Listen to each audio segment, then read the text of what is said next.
Dando sequência à nossa programação do Fórum de Estudos sobre o novo Código de Processo Civil, nós temos hoje dois ilustres visitantes. Recebemos o Dr. Robson Renaud Godinho, doutor e mestre em Direito Processual pela PUC de São Paulo, pós-doutorado pela Universidade Federal da Bahia, promotor de Justiça do Estado do Rio de Janeiro, para falar sobre juiz, auxiliares da Justiça e funções essenciais da Justiça. Em seguida, vamos ouvir a exposição sobre atos e negócios processuais do Dr. Diogo Assunção Rezende de Almeida, doutor e mestre em Direito Processual Civil pela UERJ, professor adjunto da Fundação Getúlio Vargas e advogado, que já nos deu o prazer de uma vinda anterior, logo à primeira sessão do nosso Fórum de Estudos, quando falou sobre honorários, ônus da sucumbência mais amplamente, na verdade. Estão aqui compondo a mesa, como de costume, Guilherme Socal e Sérgio Pimentel, que ajudaram a modelar o Fórum de Estudos e são os nossos estudiosos na matéria. Feita essa breve introdução, já podemos ouvir a primeira exposição, e eu, então, passo a palavra, muito satisfeito, agradecendo ao Dr. Robson, que é o nosso primeiro palestrante.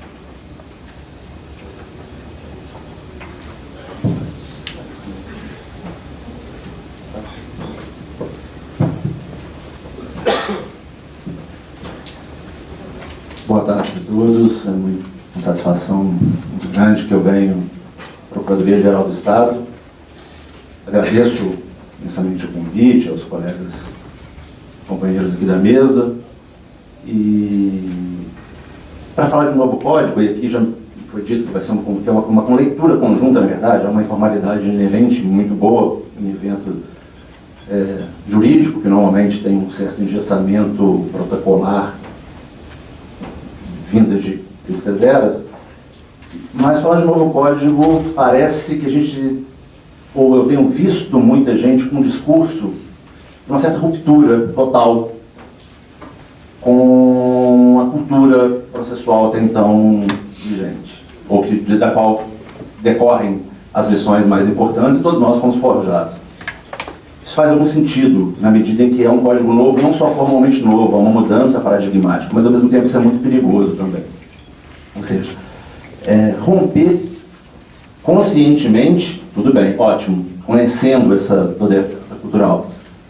Agora, adotar também um discurso simplesmente iconoclasta, tanto com o que existe, e também algum discurso iconoclasta, quanto com o que existirá, porque o código também está sendo objeto de muitos discursos contrários, desde já, né, sem até mesmo conhecer o texto a fundo, etc., vários setores, também tem seu perigo. Por que eu estou dizendo isso? Em razão, eu conversava ali com o Dr. Leonardo, do nome que recebe esse auditório, Machado Guimarães, um autor esquecido pelos processualistas. O professor Barbosa Moreira sempre fez questão de lembrar o nome dele, estudos em homenagem há alguns anos, mas é um autor esquecido. Eu digo isso como outros tantos processualistas, e eu acho que um novo código, ao invés de servir para deixar direitos processualistas, como Hélio Tornado, por exemplo, mais um, mas tantos Alves da Costa, tantos outros, tinha que ser motivo para a gente ler também eles, lembrar deles. Bom, falar sobre o novo código necessariamente exige uma leitura do texto. Não faz sentido nenhum tentarmos conhecer uma nova lei sem lê-la. Então, eu peço já antecipadas desculpas, me justifico que haverá alguma leitura de artigo, embora eu sei que isso desagrade a muitas pessoas, mas o contato com o texto é uma matéria-prima para que a gente consiga iniciar essa compreensão. Segundo, os próprios assuntos que foram passados, eles levam a uma exposição um pouco cortada, né, já que há uma certa mistura de assuntos, por um lado, e há uma separação absoluta de enfoques. Então eu vou tentar, seguindo a ordem dos temas, trazer o que há de novidade relevante para que possamos discutir. Primeiro, para falar do juiz. Decorre das associações da magistratura e dos juízes em si, hoje, talvez as resistências mais complexas e frontais ao novo código. um discurso de que o Código ele retira muito os poderes do juiz. Veremos que não acontece isso. O que o Código faz, na verdade, é manter os poderes do juiz, lembrar da conformação constitucional do processo, porque tem que ser lembrado, né? A gente tem aquela certeza, de que vem da experiência e muitos já falam, que quanto menor hierarquicamente é o ato normativo, mais força ele tem. Então não adianta, na Constituição a gente tem que repetir. Se tiver uma circular reproduzindo a Constituição, melhor ainda, talvez tenha muito mais força, e assim consequentemente. Mas também ele não retira, então, esses poderes. O que ele faz também é tentar um equilíbrio, e aí esse é o objeto da palestra do professor Diogo, é o tema do livro dele, que eu conheço bem, que é exatamente esse tentativa de equilíbrio do publicismo e privatismo, como muitos tentam falar. Então, na verdade, não há diminuição de poderes. Há também, ao lado dos poderes, uma disciplina de deveres. Dever de boa-fé objetiva, que atinge o juiz, dever de cooperação, etc. Então, para aproximar dos deveres do juiz e responsabilidades do juiz, a gente tem que lembrar, e não custa nunca lembrar, os artigos 9 e 10 do novo Código de Processo Civil. Eles são fundamentais para a compreensão de todo o Código, especialmente quando se trata do juiz. O 9 diz: não se proferirá decisão contra uma das partes sem que ela seja previamente ouvida. Olha, isso é intuitivo e ao mesmo tempo que é confortável ler isso no Código, causa também um certo constrangimento a necessidade de ter isso no Código e ainda de haver resistência à aplicação desse dispositivo. Bom, o artigo 10 diz: o juiz não pode decidir em grau algum de jurisdição, e é interessante esse em grau algum de jurisdição, é uma preocupação didática, pedagógica do legislador, que é reflexo da conhecida resistência prática. Então, o juiz não pode decidir em grau algum de jurisdição com base em fundamento a respeito do qual não tenha dado às partes oportunidade de se manifestar, ainda que se trate de matéria sobre a qual deva decidir de ofício. Esse artigo 10, assim também como o artigo 9, ambos são fundamentais para a leitura do artigo 139 seguintes, que falam especificamente dos poderes do juiz, e é o objeto, esse título agora, que será objeto específico dessa nossa conversa. O artigo 139 traz algumas novidades em relação aos dispositivos simétricos ou semelhantes do Código 73, o Código ainda vigente.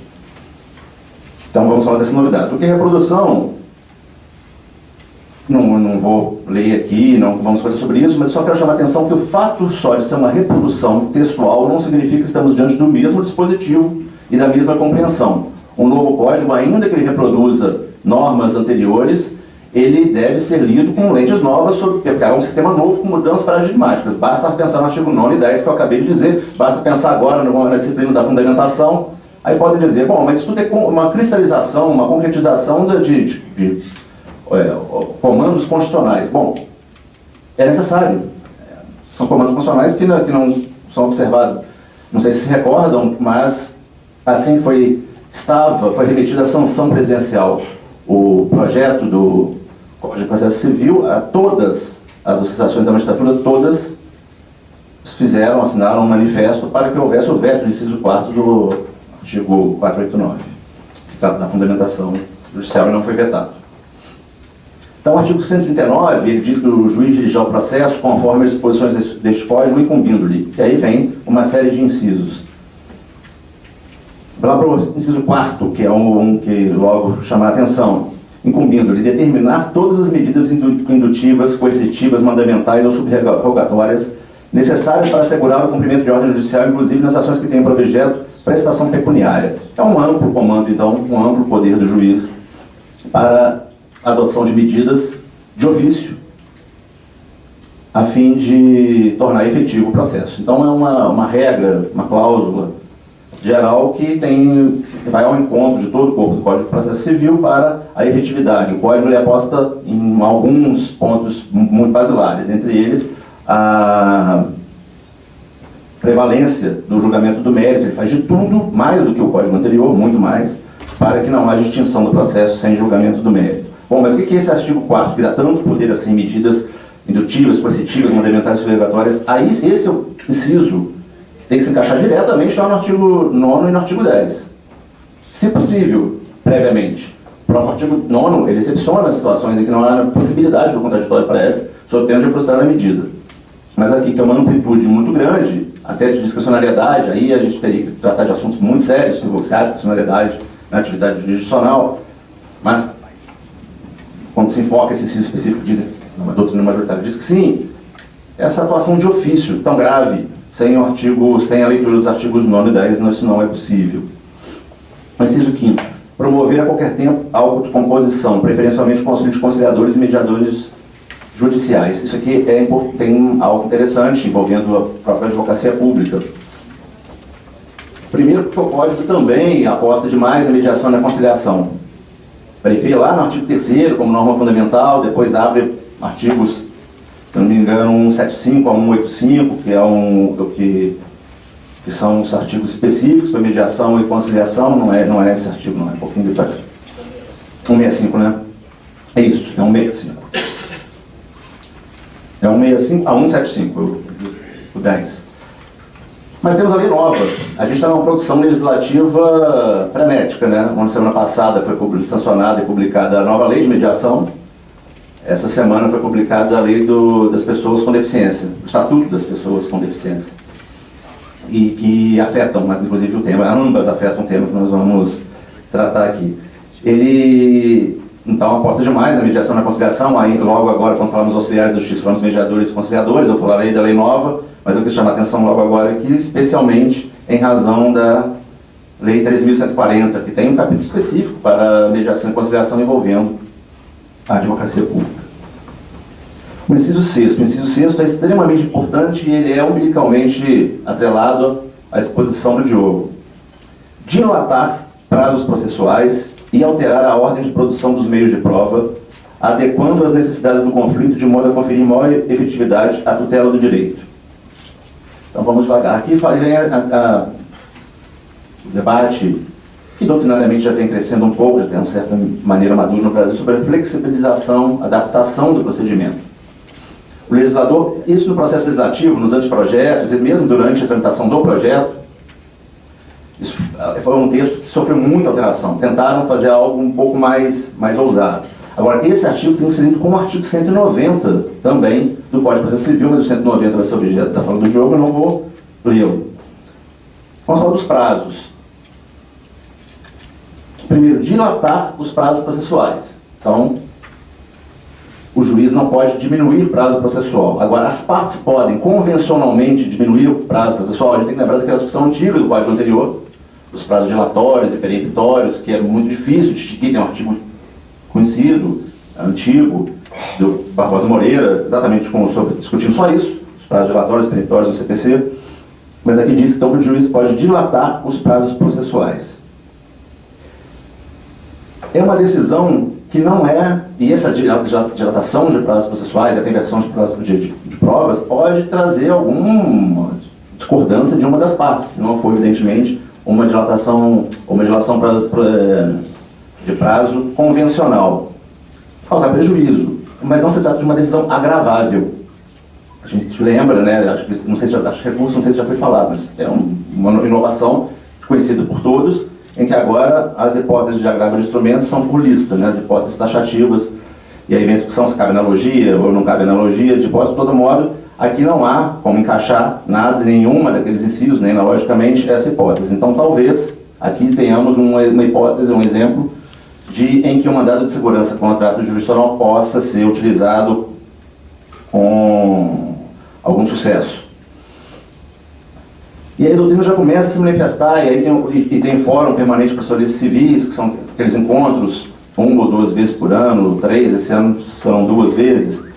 Houve já em Vitória e haverá agora em Curitiba em outubro, né, que são os enunciados unânimes daqueles que participam do fórum, que são centenas de pessoas, e mesmo assim há unanimidade, nós temos 380 enunciados aprovados à unanimidade.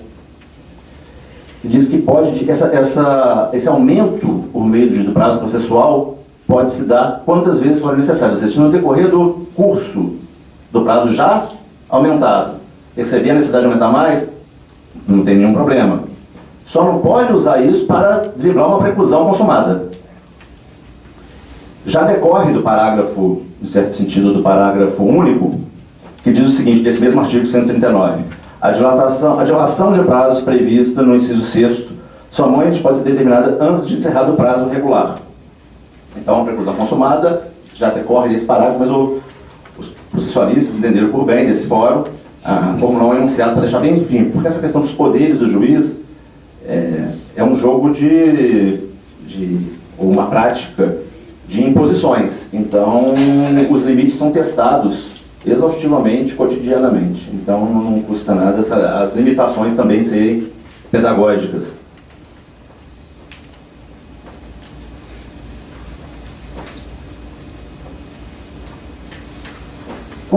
E aí uma das aplicações possíveis para esse código, que a doutrina também vem inclinando, que é preciso, que é interessante, diz assim, na questão do litisconsórcio com um número excessivo de partes. O artigo 113 disciplina o litisconsórcio e diz, no parágrafo 1º, o juiz poderá limitar o litisconsórcio facultativo quanto ao número de litigantes na fase de conhecimento, na liquidação e na execução, quando este comprometer a rápida solução do litígio ou dificultar a defesa ou o cumprimento da sentença. Já há um enunciado também desse fórum, dizendo que se a dilação do prazo for suficiente para garantir a ampla defesa em caso de pluralidade de partes, não é necessária essa separação, basta então a aplicação desse inciso e não a necessidade de separação dos processos. Uma outra discussão interessante, o artigo 437, parágrafo 2º do novo CPC,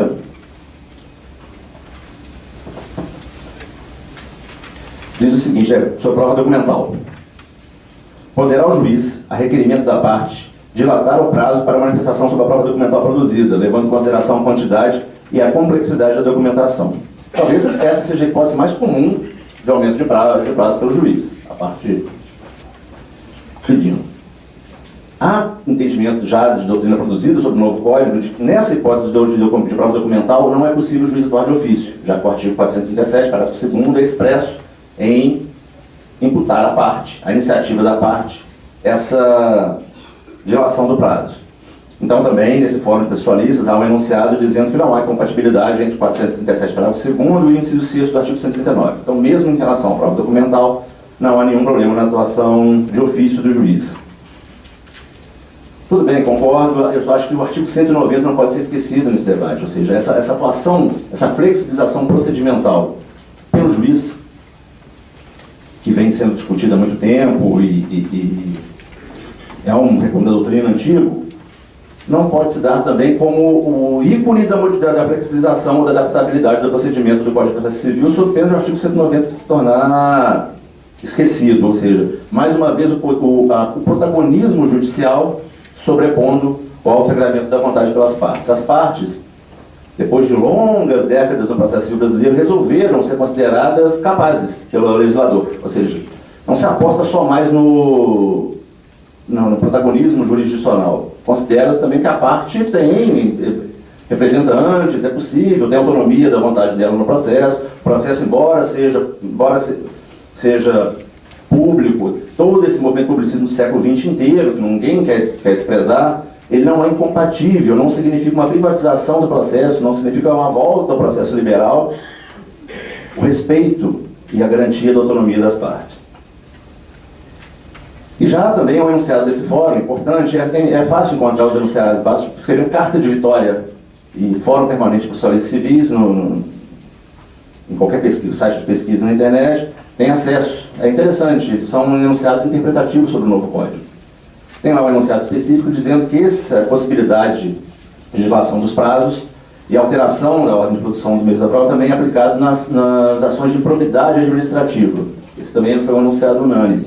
Esse era um outro ponto muito discutido com a vigência de qualquer nova lei, e especialmente o novo código, seja ele civil, processual civil ou de qualquer outra matéria, a questão da compatibilidade dos microsistemas com a nova legislação. A própria lei de mediação nova já tem esse problema.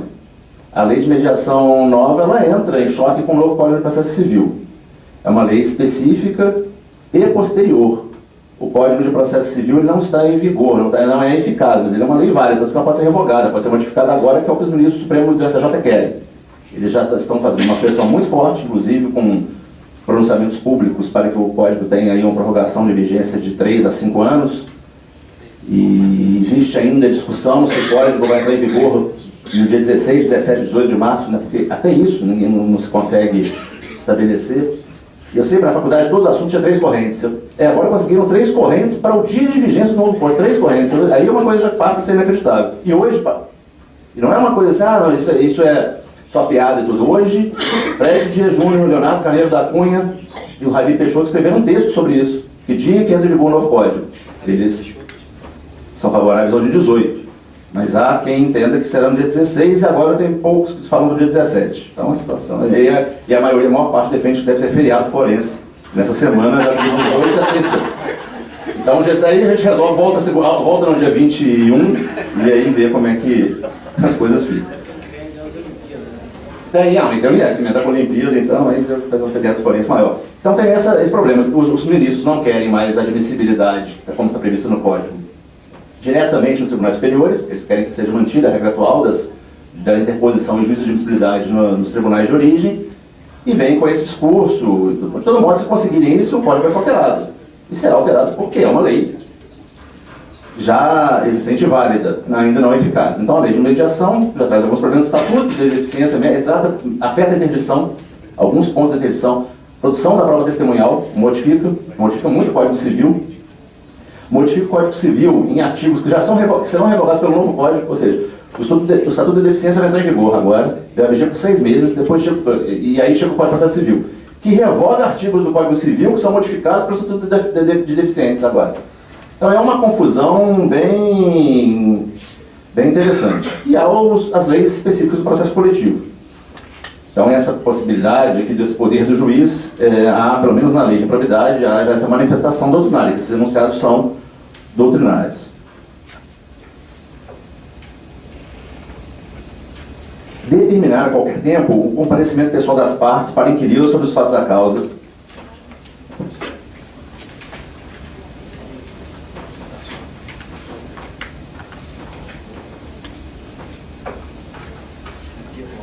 Alô? O Robson, nesse artigo, nesse inciso 6, tem uma regrinha que também dá para conjugar com ele, que é o 456, parágrafo único. Porque, como você falou, ele mexe na dilatação dos prazos e também não alterar a ordem de produção dos meios de prova. É uma regra geral. E tem uma regra especial lá em relação à inquirição das testemunhas, esse 456, que é a regra geral, primeiro do autor, depois do réu. E depois o parágrafo único diz: o juiz pode alterar a ordem estabelecida no caput se as partes concordarem. Então acho que nesse caso depende de concordância. De consenso. Esse foi discutido no último fórum em Vitória. Em todos os fóruns permanentes houve discussão, mas aí não houve unanimidade. Isso aqui causou uma polêmica. Bem lembrado, eu não falei. Esse aqui é o interrogatório judicial. Ele agora muda topograficamente no código. Ele vem para cá, e assim como os poderes instrutórios do juiz, artigo 130, eles saem dos poderes do juiz, e agora essa previsão normativa vai lá para a parte geral de provas. Há quem entenda até que é inconstitucional a iniciativa oficial probatória. Isso é uma outra questão. A gente tem uma norma processual que é mantida com praticamente a mesma redação do atual artigo 130.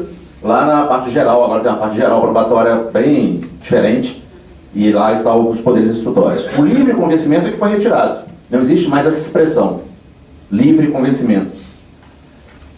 Isso vem dando margem para muita manifestação doutrinária. Os juízes estão bastante indignados, que acabaram com a liberdade, etc. E tal. Foi uma modificação simbólica também. Evidentemente ninguém quer retirar, e o código não teria condição de proibir o raciocínio, né? Agora, essa liberdade, simbolicamente o adjetivo, junto com o dever de fundamentação, imaginaram que normativamente seria mais interessante essa mudança normativa, que tem eficácia sim, mas para reforçar direitos constitucionais, não para limitar ou proibir qualquer conquista probatória de persuasão racional depois de todos esses anos. O interrogatório judicial, portanto, veio para cá, não tem problema nenhum. O inciso 9, determinar o suprimento de pressupostos processuais e saneamento de outros vícios processuais. Isso aqui é importante, por um motivo simples. O Código, em vários outros dispositivos, ele terá normas reforçando essa questão. Ou seja, fazendo quase que um apelo, se não um comando, para que o juiz não extinga o processo como um ato de glória. Né? Ou seja, não eliminar o processo como se estivesse num videogame. Assim, consegui eliminar mais extinto, agora vamos para o próximo. Não é essa a tendência do Código. É um fracasso essa extinção. Claro que haverá possibilidades, vamos fazer todo o possível. E aí tem um dispositivo muito interessante, que é só para ilustrar, tem outros tantos no código, mas porque é um reclame antigo dos advogados, né? Que é o artigo 321. O juiz, ao verificar que a petição inicial não preenche os requisitos, etc., determinará que o autor a emende ou a complete. E aí vem o vírgula e agora a parte importante. Indicando com precisão o que deve ser corrigido ou completado. Emende-se, conhecidíssimo por todos, não pode mais, pelo menos não com esse código. Não pode muita coisa, né? Semana passada teve uma tela antecipada, com desbloqueio de verba da Petrobras de 40 milhões de reais para uma fundação. A liminar dada pelo juiz da cautelar foi cassada pela uma desembargadora com as belezas de decisão sem relatório. Defiro significa liberar os 40 milhões da Petrobras para uma fundação. Defiro essa palavra. Então, não precisa de nenhum esforço para dizer que é sempre um absurdo completo. Mas aqui também o imenso não causava tanto choque. Agora, com um novo dispositivo, espero que cause. Vamos passando adiante. O juiz responderá civil e regressivamente por perdas e danos quando a mudança aqui um pouco torna mais claro, em primeiro lugar, regressivamente, e aqui é uma mudança de prazo, de texto, que torna mais técnico. Mas o mais interessante é porque há uma uniformidade agora da responsabilização civil de todos que atuam no processo. Ou seja, a mesma redação cabe para o juiz, para os auxiliares da justiça, para a advocacia pública, para a defensoria pública e para o Ministério Público. Todos respondem regressivamente. Eu não sei como é que na Procuradoria do Estado, se vocês respondem a processos pessoalmente, vem respondendo processo com alguma responsabilidade civil decorrente da atuação. No Ministério Público é o tempo inteiro. Os promotores são réus em processos delatórios, não são tantos assim, mas nós temos aí hoje, ativo, talvez uns 15, incluindo o Procurador-Geral. Ele, pessoalmente, os juízes recebem essa petição inicial. Eles não é que eles falam, pode, eles não analisam. Após a contestação de lei, ele vai dizendo e não diz nada. Seguindo, dos impedimentos da suspeição, há novidades nas hipóteses de impedimento de suspeição, e novidades importantes. E isso é muito interessante porque não atinge só essa supervisão, as supervisões não atingem só o juiz, atinge também os membros do Ministério Público, atingem os auxiliares da Justiça, atinge o perito. E há novidades importantes. De impedimento, em primeiro lugar. Inciso 7º do artigo 144. Vedado exercer as funções no processo em que figure como parte instituição de ensino com a qual tem relação de emprego ou decorrente de contrato de prestação de serviços. É uma importante novidade do Código de Processo Civil. E, como eu disse, isso atinge todo mundo. A quantidade imensa de promotores de justiça vinculados a instituições de ensino, a peritos vinculados a instituições de ensino. Vamos lá. 8º, em que figure como parte cliente do escritório de advocacia de seu cônjuge, companheiro ou parente, consanguíneo ou afim, em linha reta ou colateral, até o 3º grau, modificou, inclusive, mesmo que patrocinado por advogado de outro escritório. Então essa aqui é uma inovação importante. Como é que é? Desculpa. Vai sobrar ninguém. Só um comentário aqui. Na verdade, o juiz que tiver qualquer parente na advocacia vai ter que pedir a lista de clientes do escritório, né? Independente de onde ele mora, então, porque não é do mesmo escritório, qualquer escritório. Essa é uma regra extremamente importante para mim, essa nossa cultura hoje de contencioso de massa, né? Contencioso de volume.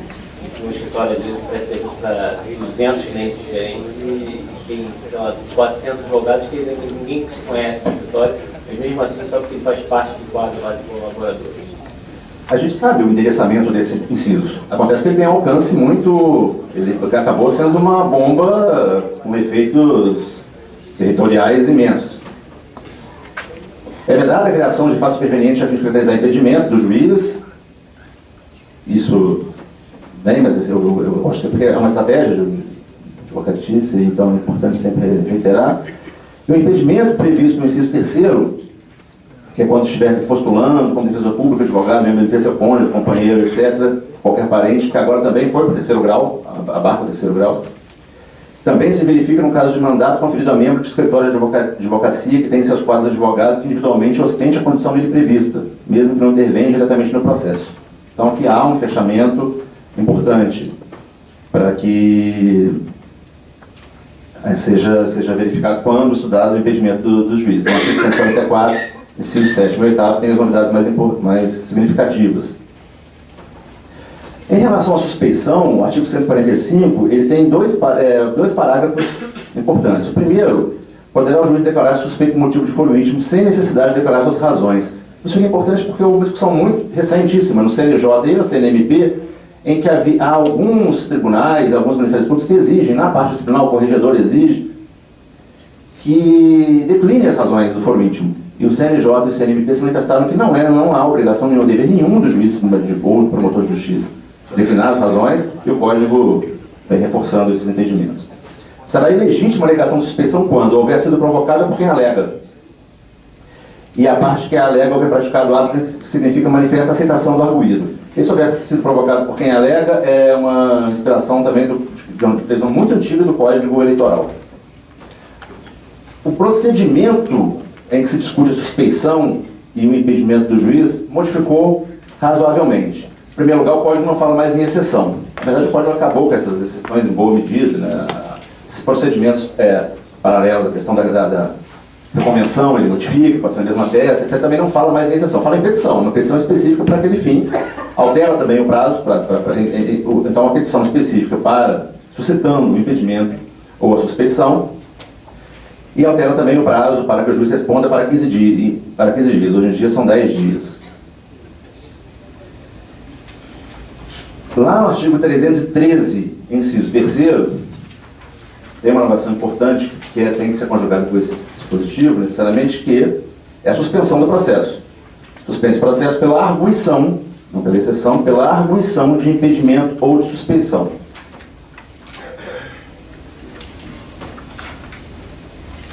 E o relator no tribunal vai poder saber, vai disciplinar essa decisão. O efeito se será suspensivo, se aquele juiz continuará no processo ou não, mas enquanto isso não for declarado, as medidas de urgência serão direcionadas ao substituto legal do juiz. Então, enquanto não for declarado o efeito em que é recebido, aqui fala em incidente, em que é recebido o incidente, ou quando este for recebido com efeito suspensivo, a tutela de urgência será requerida ao substituto legal. Reconhecido o impedimento ou suspeição, parágrafo 6º, o tribunal fixará o momento a partir do qual o juiz não poderia ter atuado. Isso é muito importante também, e é uma discussão intensa que nós temos há anos. Então agora o tribunal fixará o termo, o período de prova, vamos dizer assim, da atuação do juiz. Oi. Eu estava lendo isso aí, eu não entendi, não sei se você conseguiu compreender, qual o parâmetro que o juiz usa para dar ou não efeito suspensivo. Perdão, relator. Qual o parâmetro que ajudar aqui nesse caso? Porque a lei não fixa esse parâmetro. Não fixa. Ficou muito claro para mim. Quase uma decisão discricionária. Vai ser uma Vai aplicar a regra do tutela provisória? exatamente, uma medida ali, uma medida de tutela provisória para o relator. Só vendo assim. Sumária, né? Cognição sumária, verossimilhança, plausibilidade. Podia ser mais claro. Uma vez presente a probabilidade de ser considerado suspeito ou infeito, é que deve determinar a suspensão sob pena de termos decisões no juiz suspeito ou impedido. A princípio ele já começa com efeito, né? Não, E depois... senão também você vai arguir o impedimento ou a suspeição como tendo um objetivo puramente protelatório. Porque a interpretação só pode ser essa. É preciso haver plausibilidade da arguição. Das alegações e das provas já juntadas no incidente. Agora, porque diz o parágrafo 7º, o tribunal decretará a nulidade dos atos do juiz se praticados quando já presente o motivo. Então, para evitar exatamente, já que o efeito é esse, há essa atuação provisória do relator.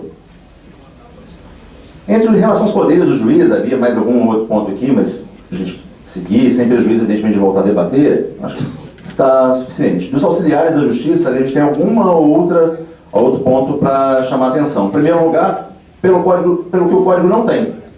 Ou seja, durante toda a tramitação do projeto, houve proposta, chegou a ter, constar no texto por um tempo, a disciplina do assessor do juiz, do assessor judicial, como auxiliar da justiça. Disciplinando essa atividade.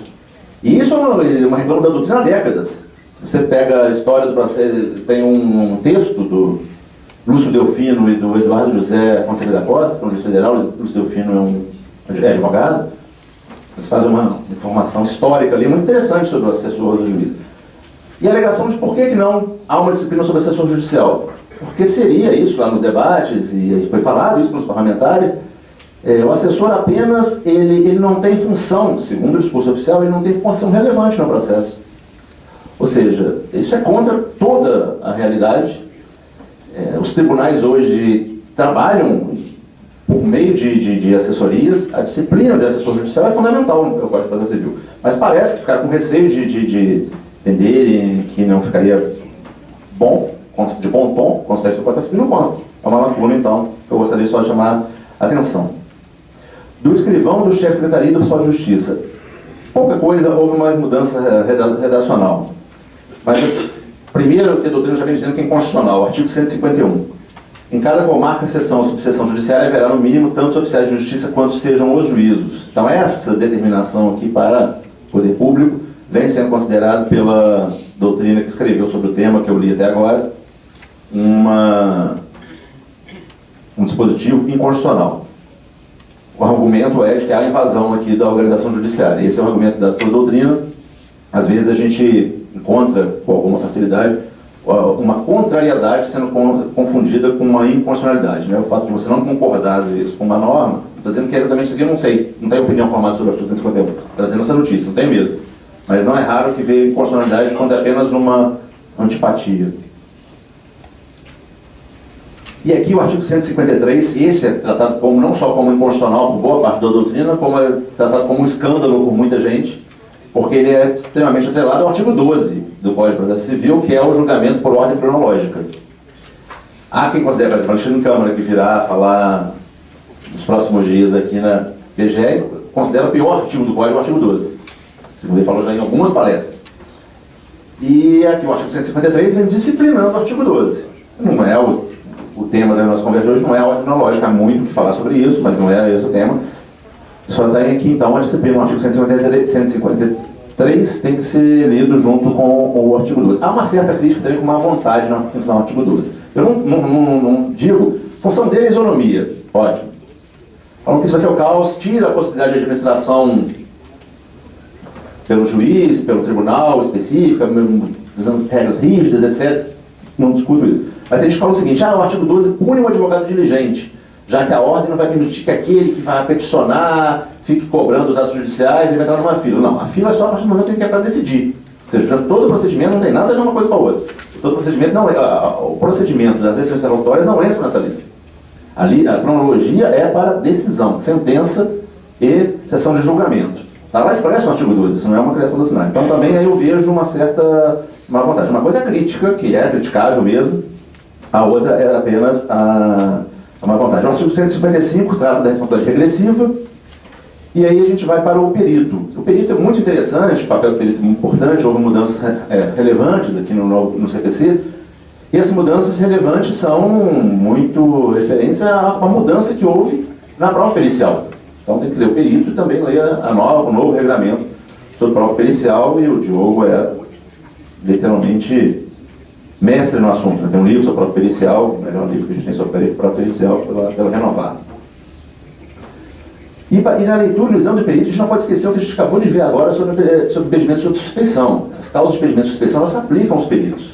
Então o que agora diz o Código, diferentemente, prevê o cadastro de peritos. O tribunal, eu não sei se o tribunal ainda faz, não tinha, o Tribunal do Rio não usa esse cadastro, não usa?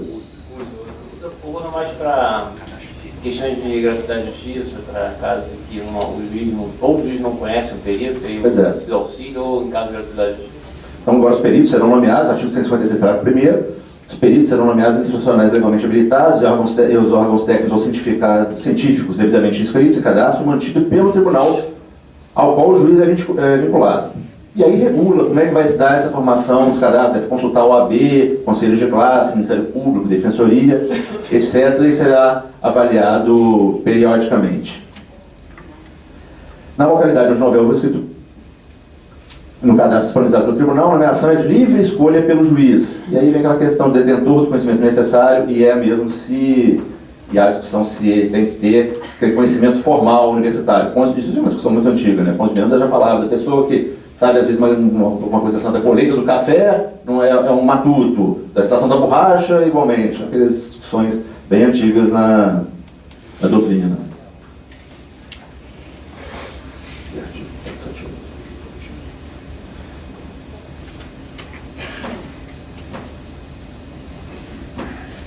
Agora é possível, é prevista a escolha consensual do perito, né? Lá na prova, isso é lá na disciplina da prova pericial. 471, combinado com 68. As partes podem, de comum acordo, 471, escolher o perito indicando mediante requerimento desde que, etc. As partes escolher o perito já devem indicar os respectivos assistentes técnicos, tudo está no artigo 471. Essas são as mudanças mais... E a escusa do perito a cumprir seu ofício é dever, cumprir, mas e aqui no perito tem dois problemas muito sérios na escolha do perito. Primeiro, a remuneração dele, é um problema que o código não resolve bem. Tenta resolver, mas não resolve bem. Vai ser uma discussão ainda maior agora, cada vez mais, que o código disciplina expressamente a questão da inversão do ônus da prova, o ônus dinâmico da prova. E aí volta aquela discussão que é controvertida na doutrina de jurisprudência. Se a inversão do ônus também da prova, a produção da prova também inverte o ônus financeiro da produção da prova. Mas eu quero chamar a atenção, e isso é muito importante para a advocacia pública, o disposto no artigo 91 do Código de Processo Civil. Não é o 91, então vai ser o... Não pode ser o 91, sim.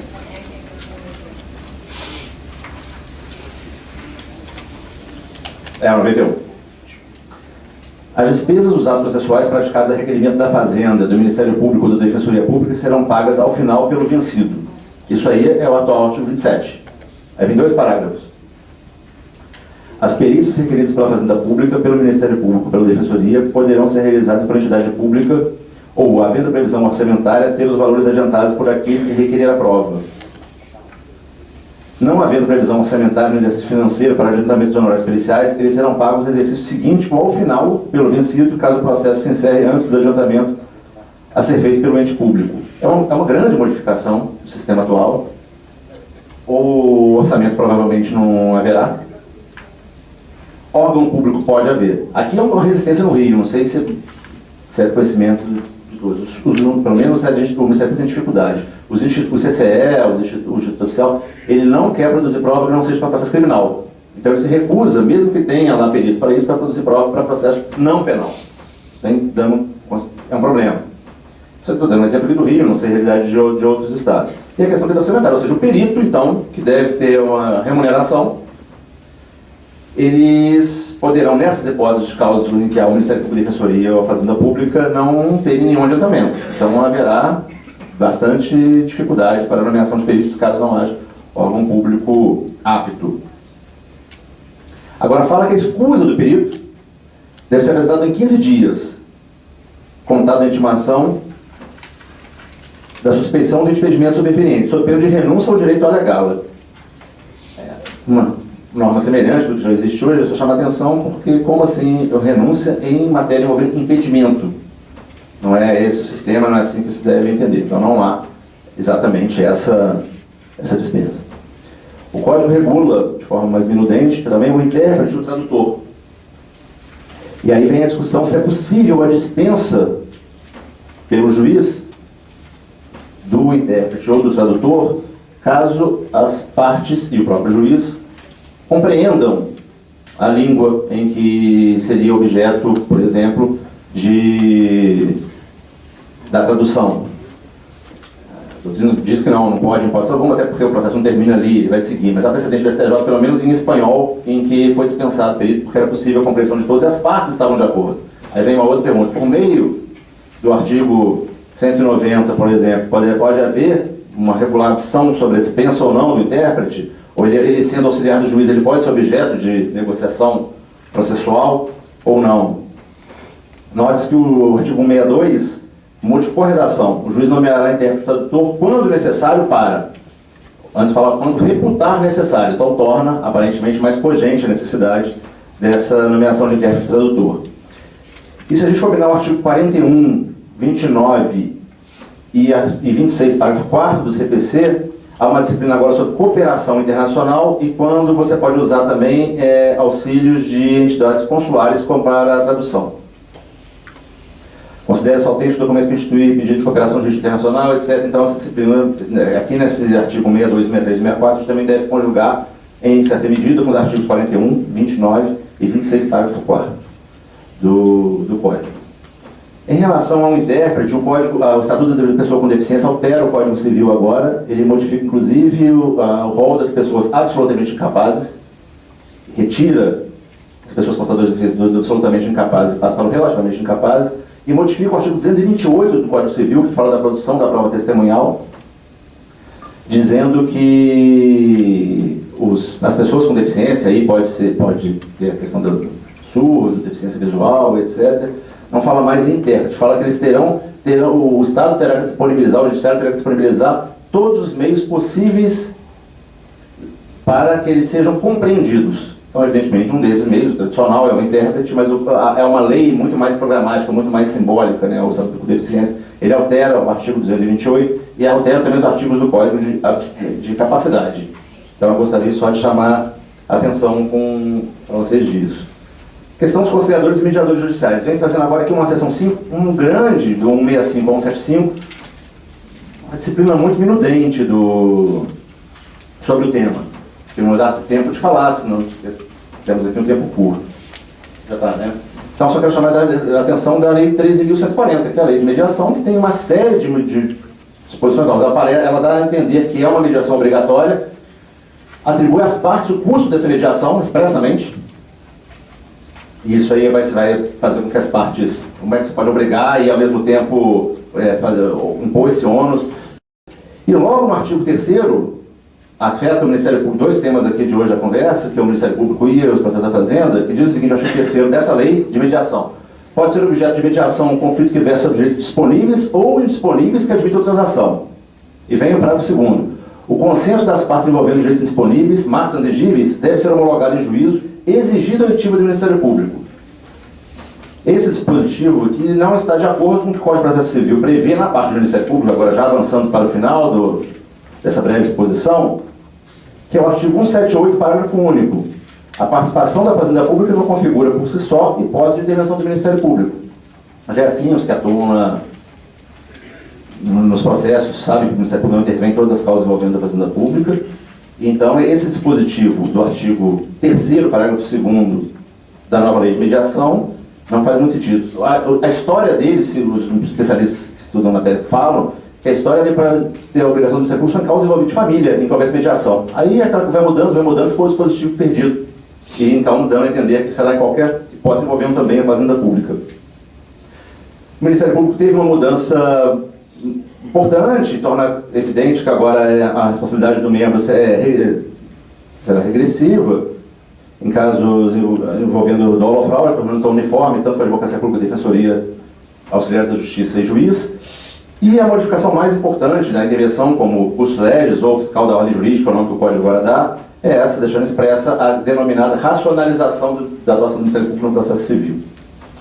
A Advocacia Pública e a Defensoria Pública. É engraçado, porque, curioso, na verdade, que eles não eram objeto de disciplina dessa forma no Código de 73, não havia menção.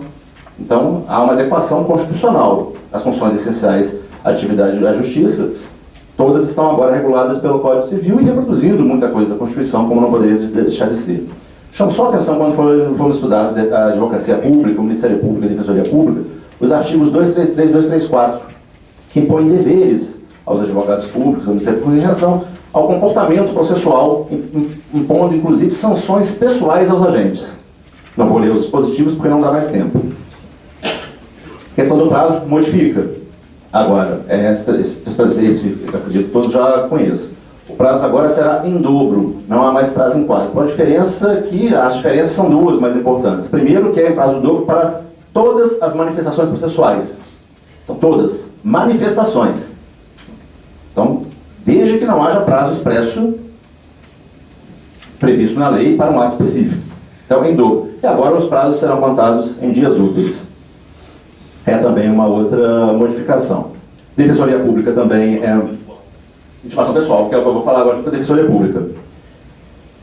A Defensoria Pública é a mesma coisa, e a questão da intimação pessoal. A intimação pessoal do Ministério Público, Defensoria Pública e Advocacia Pública. E aqui vem uma questão importante. O STJ e o Supremo Tribunal Federal têm precedentes, o Supremo envolvendo a Defensoria Pública semana passada, e o STJ envolvendo o Ministério Público algumas vezes.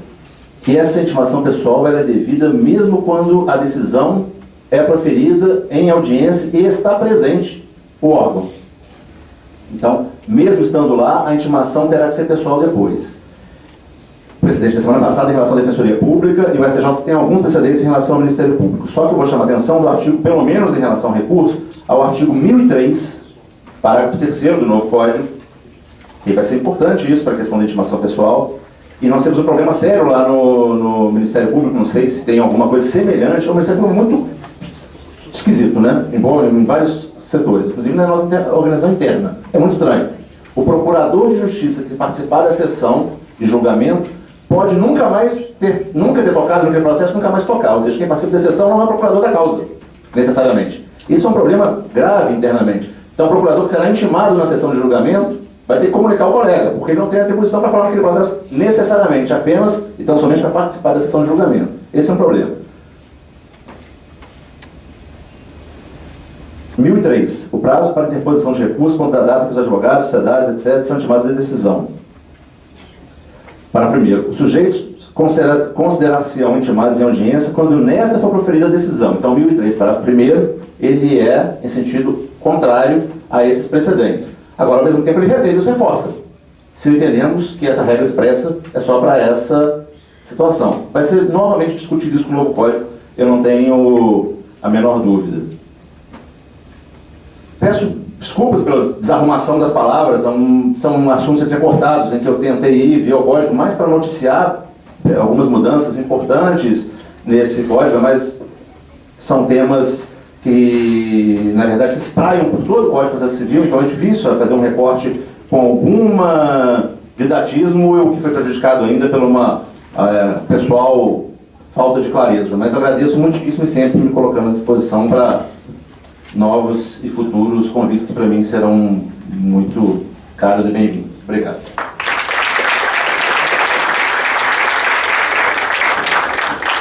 Muito obrigado, Dr. Robson. A ideia foi muito bem compreendida, é uma leitura coletiva, é um esforço de promover a leitura do Código, sendo conduzida por alguém que já leu mais especialista, dividindo então esse conhecimento com os interessados em perceber essa nova sistemática trazida pelo Código. Muito obrigado pela exposição, que tocou em pontos bastante sensíveis. Dando sequência, nós temos o professor Diogo Assunção Rezende de Almeida, que já foi apresentado no começo da sessão, é autor do livro A Contratualização do Processo, é um especialista no tema que vai abordar, atos e negócios processuais. O livro está à venda aqui do lado de fora do auditório, propaganda. Tenho o prazer de passar a palavra. Deixa eu lá. Tá bom.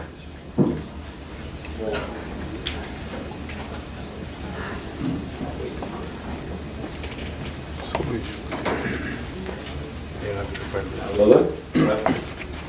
Bom, boa tarde a todos.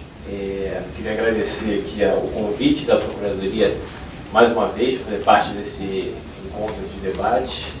Eu tenho falado do novo CPC para vários públicos e vocês, sem dúvida, do primeiro encontro foram os que debateram com mais profundidade e mais curiosidade. Espero que hoje seja a mesma coisa. Parabenizo aqui o doutor Leonardo, o doutor Socal e o doutor Pimentel essa iniciativa. Realmente a gente precisa estudar o CPC, né? A gente não tem como fugir. Dia 16, 17 ou 18 de março a gente vai começar a atuar com o novo CPC, lei processual, ou daqui a 3 anos. E também me dá a honra e a alegria de poder falar junto com meu amigo Robson, que a gente estudou o mesmo tema, na verdade. As convenções processuais é um tema do meu doutorado e também tema do estudo de doutorado do Dr. Robson, que falou mais sobre a questão das convenções probatórias em si. Ele é especializado, a tese dele é muito boa, não sei se já está para sair em livro a qualquer momento, em setembro, eu já li como tese, vale muito a pena também.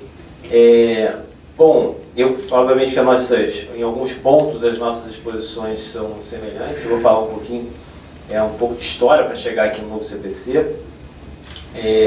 Bom, lá no século XIX, como o professor Robson falou, nós tínhamos um processo liberal em que a autonomia da vontade das partes era muito mais presente nas leis em geral e também no processo judicial. E aí, lá a partir do meados, ou segunda metade do século XIX e do século XX, a gente tem essa tendência de publicidade, ou publicismo, perdão, melhor dizendo, publicismo processual, em que se considera o processo uma ciência de direito público e que os interesses públicos estão em jogo e são predominantes no processo em detrimento dos interesses privados.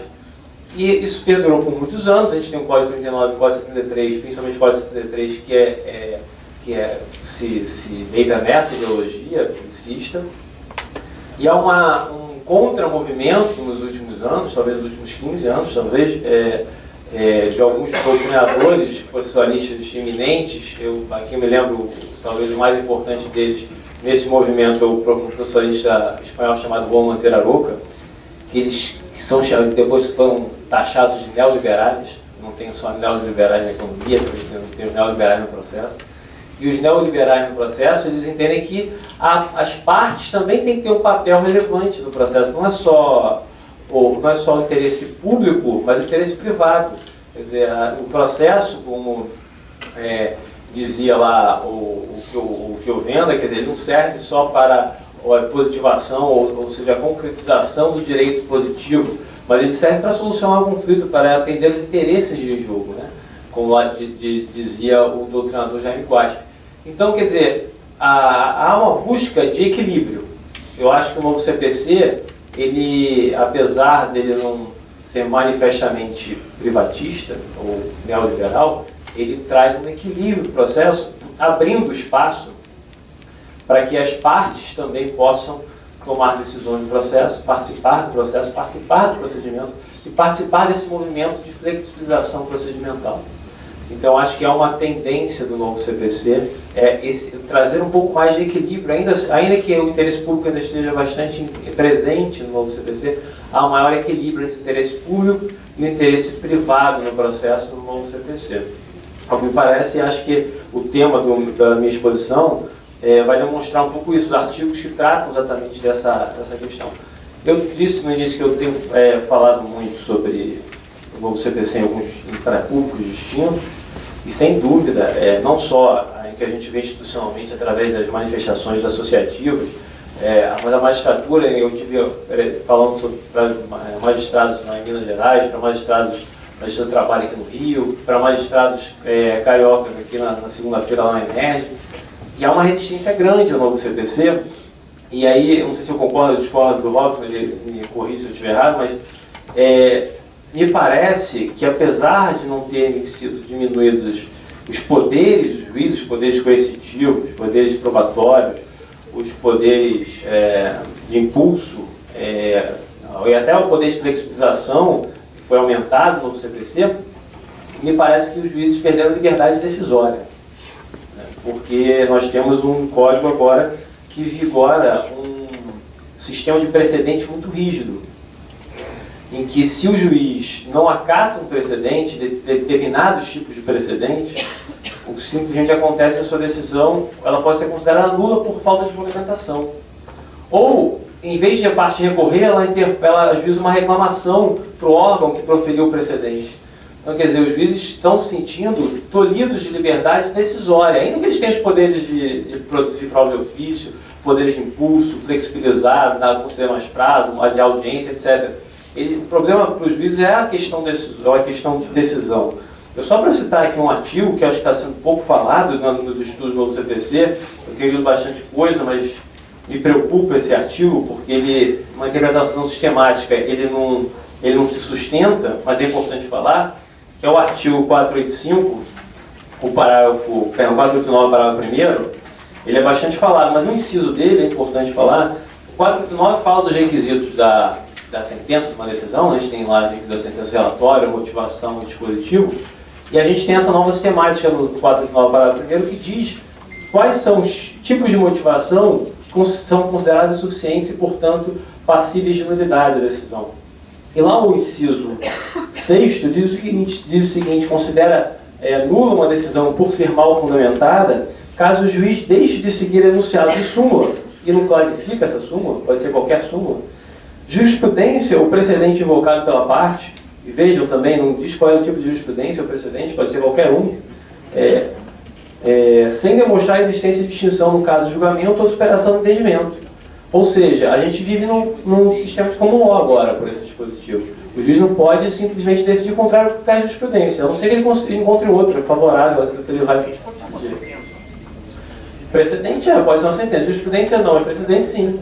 Então, quer dizer, esse dispositivo aqui, que a gente exige uma interpretação lá com o artigo 927, com o artigo que trata da reclamação, para saber o que é efetivamente precedente vinculante e qual é o espaço de liberdade do juiz hoje. Então, isso eles estão bastante incomodados.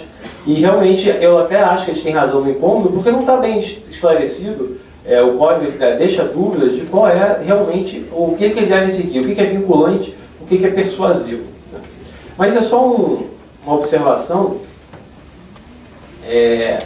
Eu, na verdade, estou falando, obviamente, mais sobre poderes das partes do que propriamente dos juízes.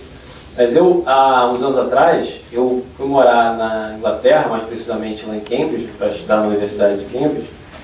E eu fui para lá animado que eu ia estudar os poderes do juiz inglês. Lá em 98 teve uma lei, o Código de Processo Civil inglês foi promulgado, e eles deram poderes de gerenciamento do processo, que eles chamam de Court Case Management, gerenciamento do caso ao juízo. Então o juiz podia escolher, o juiz inglês pode escolher qual o procedimento que a parte vai adotar. Se a parte ingressa com a ação pelo procedimento sumário, pelo small track lá, ele pode optar pelo outro. Então deu amplos poderes para o juiz que era totalmente inerte, o juiz inglês do sistema da common law, deu amplos poderes de gerenciamento do caso. Aí eu fui todo animado para lá, falei, vou estudar isso, vou escrever minha tese, doutorado, sobre os poderes do juiz. E aí eu cheguei lá, fiquei 5 meses estudando, e eu percebi o seguinte, o juiz inglês pode até ter tem amplos poderes de gerenciamento, tem poderes discricionários de gerenciamento que talvez o juiz brasileiro não tenha antes do 139.6, mas o nosso juiz brasileiro, ou o juiz da Europa continental, ele tem amplos poderes historicamente, então eu não vou escrever novidade nenhuma. O ineditismo, que é um requisito da tese, eu não vou ter, então eu vou mudar de assunto. E resolvi, juntamente com o meu orientador na época, o professor Leonardo Greco, a mudar o caminho. Eu queria falar sobre flexibilização procedimental, mas em vez de eu falar pelos poderes do juiz, falar pela autonomia das partes. E eu comecei a escrever isso lá em 2010, 2011, então, que é o resultado desse livro que está sendo vendido aí fora, pelo preço promocional hoje. Não, estou brincando. E na verdade, eu mudei de rota, eu passei a estudar a flexibilização pela iniciativa das partes e tive a sorte de, no meio do caminho, sorte ao azar, né, porque eu tive que rever o livro, de ter um novo CPC em que traz uma cláusula expressa, mais expressa do que era o CPC 73, de possibilidade de convenção processual. Para alguns esse termo não é um termo talvez tão corriqueiro e possa causar uma confusão, mas eu diria que todos aqui presentes já celebraram uma convenção processual, já assinaram um contrato que tem uma cláusula de eleição de foro. É uma convenção processual. Vocês já requereram no processo uma petição conjunta para suspender o processo para tentativa de acordo. Então tem uma convenção processual. Qualquer convenção, qualquer cláusula contratual que diga respeito ao processo e não ao direito material é uma convenção processual. Então tem uma aplicabilidade grande que é pouco explorada no direito brasileiro, e o novo CPC veio para tentar mudar esse panorama. Então o CPC 73, ele tem uma regra lá no artigo 158, que ela é repetida no artigo 200 do CPC de 2015, que é o seguinte: os atos das partes consistentes em declarações unilaterais ou bilaterais de vontade, ou seja, convenções processuais, declarações bilaterais de vontade, são convenções processuais, negócios processuais. Eu gosto de usar o termo também, é um contrato processual, mas há quem critique. Produzem imediatamente a constituição, modificação ou extinção de direitos processuais. Então, a meu ver, já no CPC de 73, já era possível a utilização das convenções processuais. O artigo 158 dispõe expressamente que era possível a constituição, modificação e extinção de direitos processuais através de atos das partes bilaterais, ou atos bilaterais das partes.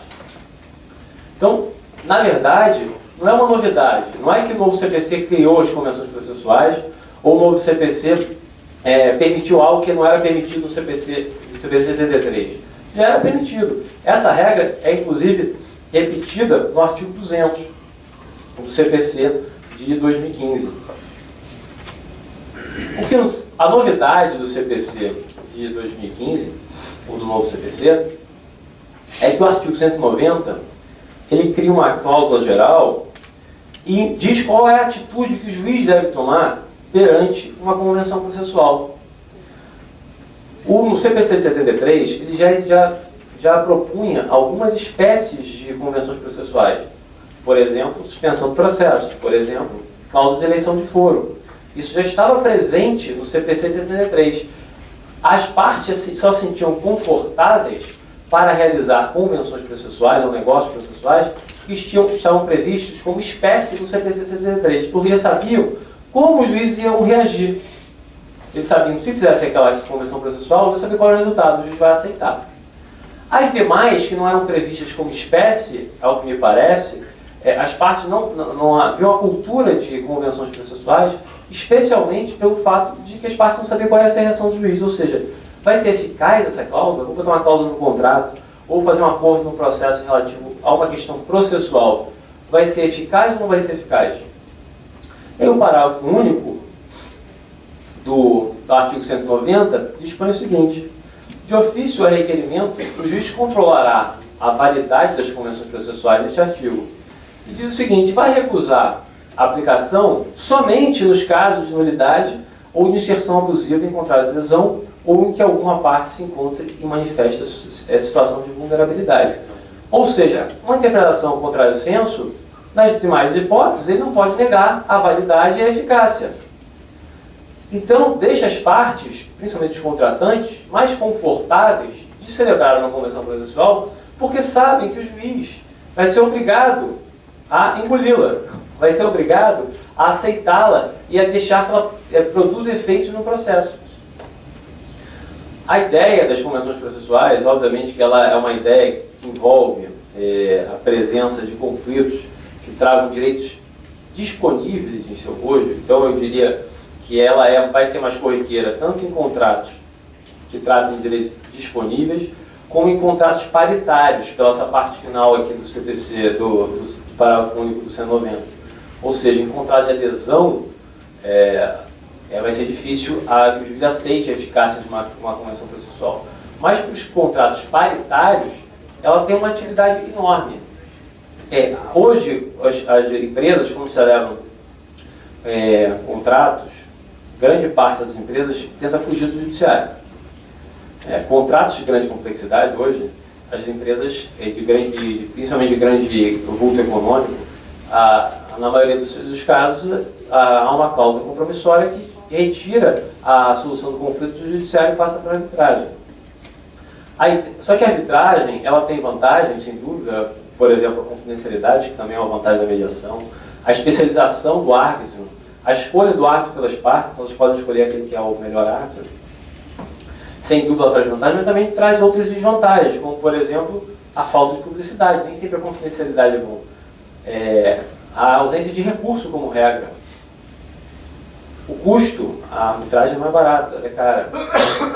Então, qual é a ideia das convenções processuais? Vamos trazer flexibilização ou adaptação, melhor dizendo, para o procedimento judicial que a gente faz na arbitragem, porque lá do segundo artigo 21 da lei da arbitragem, o procedimento de livre escolha das partes, vamos trazer para o processo judicial.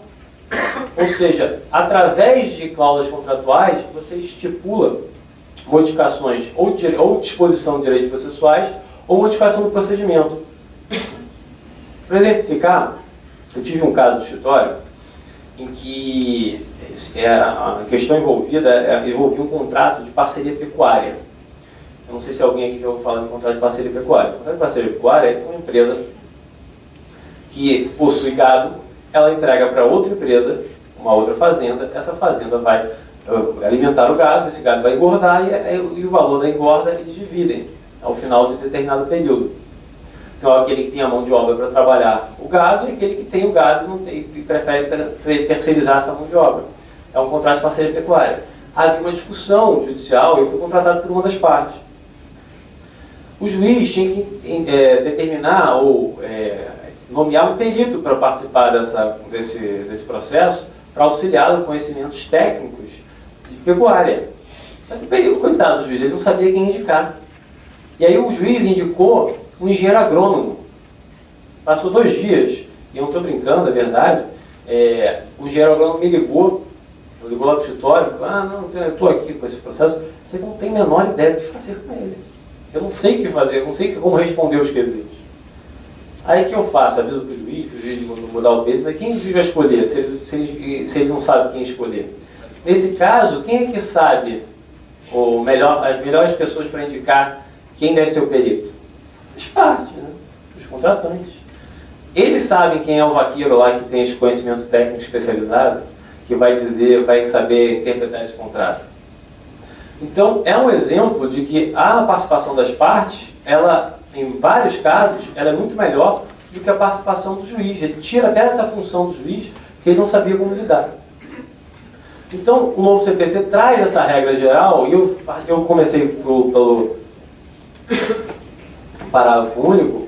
Então, o juiz vai receber essa convenção processual, ele vai controlar a validade, somente não aplicando em caso de nulidade. Eu defendo, nesse livro, eu defendo que é considerado nulidade. Primeiro, ele tem que analisar aquelas questões de objeto lícito, aí entra a nulidade, capacidade das partes, até fala assim que no caput, plenamente capazes, mas mesmo os requisitos de um contrato. A convenção processual nada mais é do que um contrato com uma natureza específica, um contrato processual. Só que não estão envolvidos apenas as questões relativas ao direito civil, mas também relativas ao direito processual. Então, existe o que a gente chama de ordem pública processual, que são determinados direitos processuais que não são possíveis de disposição, como, por exemplo, dispor sobre coisa julgada, ou dispor, por exemplo, sobre um direito de defesa. Você pode até não usar o direito de defesa, você pode dispor antes de saber qual é o teor da petição inicial, por exemplo. Então, eu defendo que, quando se fala em nulidade, ou seja, o juiz não vai considerar válida e eficaz essas convenções quando forem nulas, é quando elas violam a ordem pública processual, que envolve direito a um juiz imparcial, direito à ampla defesa, contraditório, o direito ao respeito à coisa julgada, etc. E também nos casos em que não há autonomia da vontade, ou não há uma manifestação livre de vontade por algum dos contratantes. Nos casos de contrato de adesão, ou nos casos em que a parte final do parágrafo único fala que se encontre algum dos contratantes e manifesta a situação de vulnerabilidade. Já o caput, ele dispõe que, versando o processo sobre direitos que admitam autocomposição, então ele cria mais um requisito. Os direitos que admitem autocomposição podem ser objeto de convenções processuais. A interpretação que se retira desse 190 é que, na verdade, o que ele não quer que não sejam válidas as convenções processuais em casos em que estejam presentes direitos indisponíveis e, portanto, não seria possível a transação. Mas também não me parece essa a melhor interpretação, e vocês vão entender por quê. Não interessa se em jogo, o que está em jogo no direito material. As partes estão brigando por um crédito, ou brigando pela posse de um terreno, ou brigando com uma questão tributária. O direito material pode ser disponível ou indisponível. Mas o direito processual, ele pode ser disponível ainda que o direito material seja indisponível. Por exemplo, um caso envolvendo a Fazenda Pública, envolvendo aqui o Estado, em que se trate de um direito indisponível, quer dizer que o procurador não pode assinar uma convenção processual para aumentar o prazo de contestação da Fazenda Pública? Vai prejudicar o direito material disponível ou vai beneficiá-lo? Então, eu defendo que não é possível a convenção processual quando ela prejudica ou viola um direito material disponível. Mas, ainda que esteja em jogo direitos indisponíveis, se ela beneficia ou se não altera o direito material disponível, é possível a convenção processual. Então, a convenção processual serve para mudar o procedimento, ajustá-lo às especificidades da causa, ou convencionar sobre ônus, poderes, faculdades e deveres processuais. A parte final fala que se pode ser antes ou durante o processo, ou seja, pode ser numa causa contratual, ou pode ser já instaurado o litígio, uma vez ajuizada a ação. Então, são essas hipóteses. Outro exemplo que eu lembro, uma vez a gente chegou lá no escritório uma ação indenizatória, a gente estava advogando pelo réu, era uma ação indenizatória que tratava de um contrato extremamente complexo, uma questão de engenharia elétrica dessas energias renováveis, que eu, como advogado, coitado, tive que tentar entender o que eram as funções lá da consultoria de engenharia elétrica para poder fazer a defesa. E eu tinha 15 dias para me defender, para defender meu cliente. Só que na ação indenizatória, o prazo pressional são de 3 anos para o autor ajuizar aquela ação. Ou seja, o autor tem prazo de 3 anos para se preparar, produzir as provas, etc. E o réu tem prazo de 15 dias. Agora até aumentou um pouco, né, que a gente tem a audiência de mediação e conciliação antes do prazo de defesa. Então, por que no contrato as partes não podem estabelecer que o prazo de defesa é de 90 dias? E agora o novo CPC não veda mais o aumento, a majoração de prazo peremptório. Então é possível o aumento de prazo por contrato. Caso haja um conflito relativo a esse contrato, o prazo de contestação será de 90 dias. É totalmente possível isso. É possível também, por exemplo, a renúncia a recurso. Eu vou trazer alguns exemplos aqui já. O novo CPC ele não satisfez só em criar uma cláusula geral para as convenções processuais. Ele quis estabelecer também uma forma específica de modificação do procedimento por acordo entre as partes e o juiz. Em 2006, se não me engano, a Fundação Getúlio Vargas de São Paulo, a Escola de Direito de São Paulo, realizou um estudo nas várias CIVs de São Paulo e descobriu que entre 80% a 95% do tempo despendido no processo é despendido com chamados tempos mortos. O que são os tempos mortos? Tempos mortos são aqueles períodos de tempo que não está correndo prazo para ninguém, nem está na conclusão do juiz para decidir. Então é a distribuição da petição inicial, a autuação, a costura, o processamento, a juntada da petição, a pilha para chegar à conclusão, porque a gente já sabe como acontece. Né?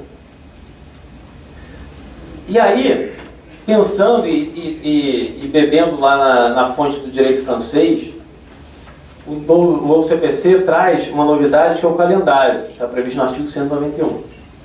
Então, de comum acordo, o juiz e as partes podem fixar calendário para a prática dos atos processuais quando for o caso.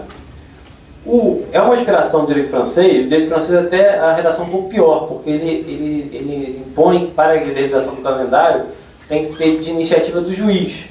O CPC do nosso CPC brasileiro, o novo CPC, ele fala que pode ser iniciativa tanto do juiz como das partes, desde que todos estejam de acordo. Por que todos têm que estar de acordo? Todos são contratantes desse contrato processual, dessa convenção processual. Porque juiz e partes têm atos processuais a serem realizados e que todos esses atos constarão no calendário. Então todos têm que ser contratantes desse calendário. Então pode ser de iniciativa do juiz, e até tento, né, nas primeiras posições, incentivar os juízes, porque se os juízes apresentam um calendário, é mais fácil que as partes concordem ou façam alguma alteração. É difícil quando uma das partes apresenta o calendário para a outra parte aceitar. Qual é a ideia do calendário? Você imagina o seguinte, a gente o juiz recebe a petição inicial e diz o seguinte, olha, a gente tem agora o procedimento comum com essa primeira etapa, que é a audiência de mediação de conciliação. Então hoje é dia 9, né, do 7. Então no dia 30 do 7, ocorrerá a audiência de mediação e conciliação. Não havendo acordo, no dia 30 de agosto, termina o prazo de apresentação de contestação pelo réu. E essa contestação será enviada por e-mail para o advogado autor. E o prazo de réplica é 30 de setembro. Havendo necessidade de perícia, o prazo da perícia é 30 de outubro. E uma vez ter sido designada a produção de prova testemunhal, a audiência de instrução de julgamento já está marcada para 15 de novembro. Está tudo marcado, você não precisa intimar mais ninguém. Não precisa mais voltar para o cartório mandar em réplica, ou para o cartório mandar específico em prova. Já está tudo designado, todas as datas marcadas. E olha o parágrafo 2º. Hã? E a sentença? A sentença que é o problema do artigo 12, né? O juiz não pode violar, quer dizer, vamos ver se pode ou não pode, né? Mas, não, mas está certo. Eu não falei da sentença exatamente por isso, que a gente esbarra a sentença, que ainda que se fixe no calendário a data da sentença, se não estiver na ordem cronológica de conclusões, que aliás, só abrir um parênteses aqui, fala de ordem cronológica de conclusões do artigo 12, e não de protocolo. Não é isso? Então você tem, quer dizer, então, hoje foi protocolado uma petição hoje, tinha 2 meses atrás, essa aqui entrou na primeira conclusão. Diga. Eu estava lendo o livro do Guilherme, ele propõe uma solução para isso em relação à sentença. Ele fala, calendário? Isso. Ele fala que pode usar a exceção do artigo 12, parágrafo 2º, inciso 1, que seria tipo uma homologação de uma decisão, de um acordo das partes. Ele propõe isso como uma saída para você poder operacionalizar a sentença, inclusive, no calendário. Sentença homologatória já. Sobre o conflito são coisas diferentes. O Fred, ele gosta muito do tema. Diogo, só essa questão do calendário, surgiu um debate nesse fórum permanente que eu falei tantas vezes aqui, o Diogo foi em Vitória, e só processualistas, né? Mas vários juízes processualistas. Né, em relação ao calendário, ele fala o seguinte: para saber das objeções, dos problemas que tem, o calendário vincula as partes e o juiz. Então, literalmente, eles disseram a seguinte interpretação que eles querem conferir: é o juiz, pessoa. Se o juiz se remove, esse calendário acabou. E não o juízo. Isso não faz nenhum sentido, isso acaba com o parágrafo. Mas olha só, isso no nível, no ambiente, discutindo o Código de Processo Civil, só de gente que trabalha com processo civil, dá aulas, né, surgiu essa interpretação. Então, para nós sabermos, é uma amostra do que virá. Né? Então, é a pessoa. E aí levantaram todos, para falar dos juízes, né? Fala aí. Menos um. Eu acho só que uma observação importante, acho que foi o Sérgio que fez uma vez, que esse calendário tem que trabalhar com meios materiais. Né? O serventuário vai conseguir saber que aquele processo específico tem um calendário. Quer dizer, se a justiça pense nisso, colocar um lembretezinho nos autos. Mas isso para mim não parece difícil.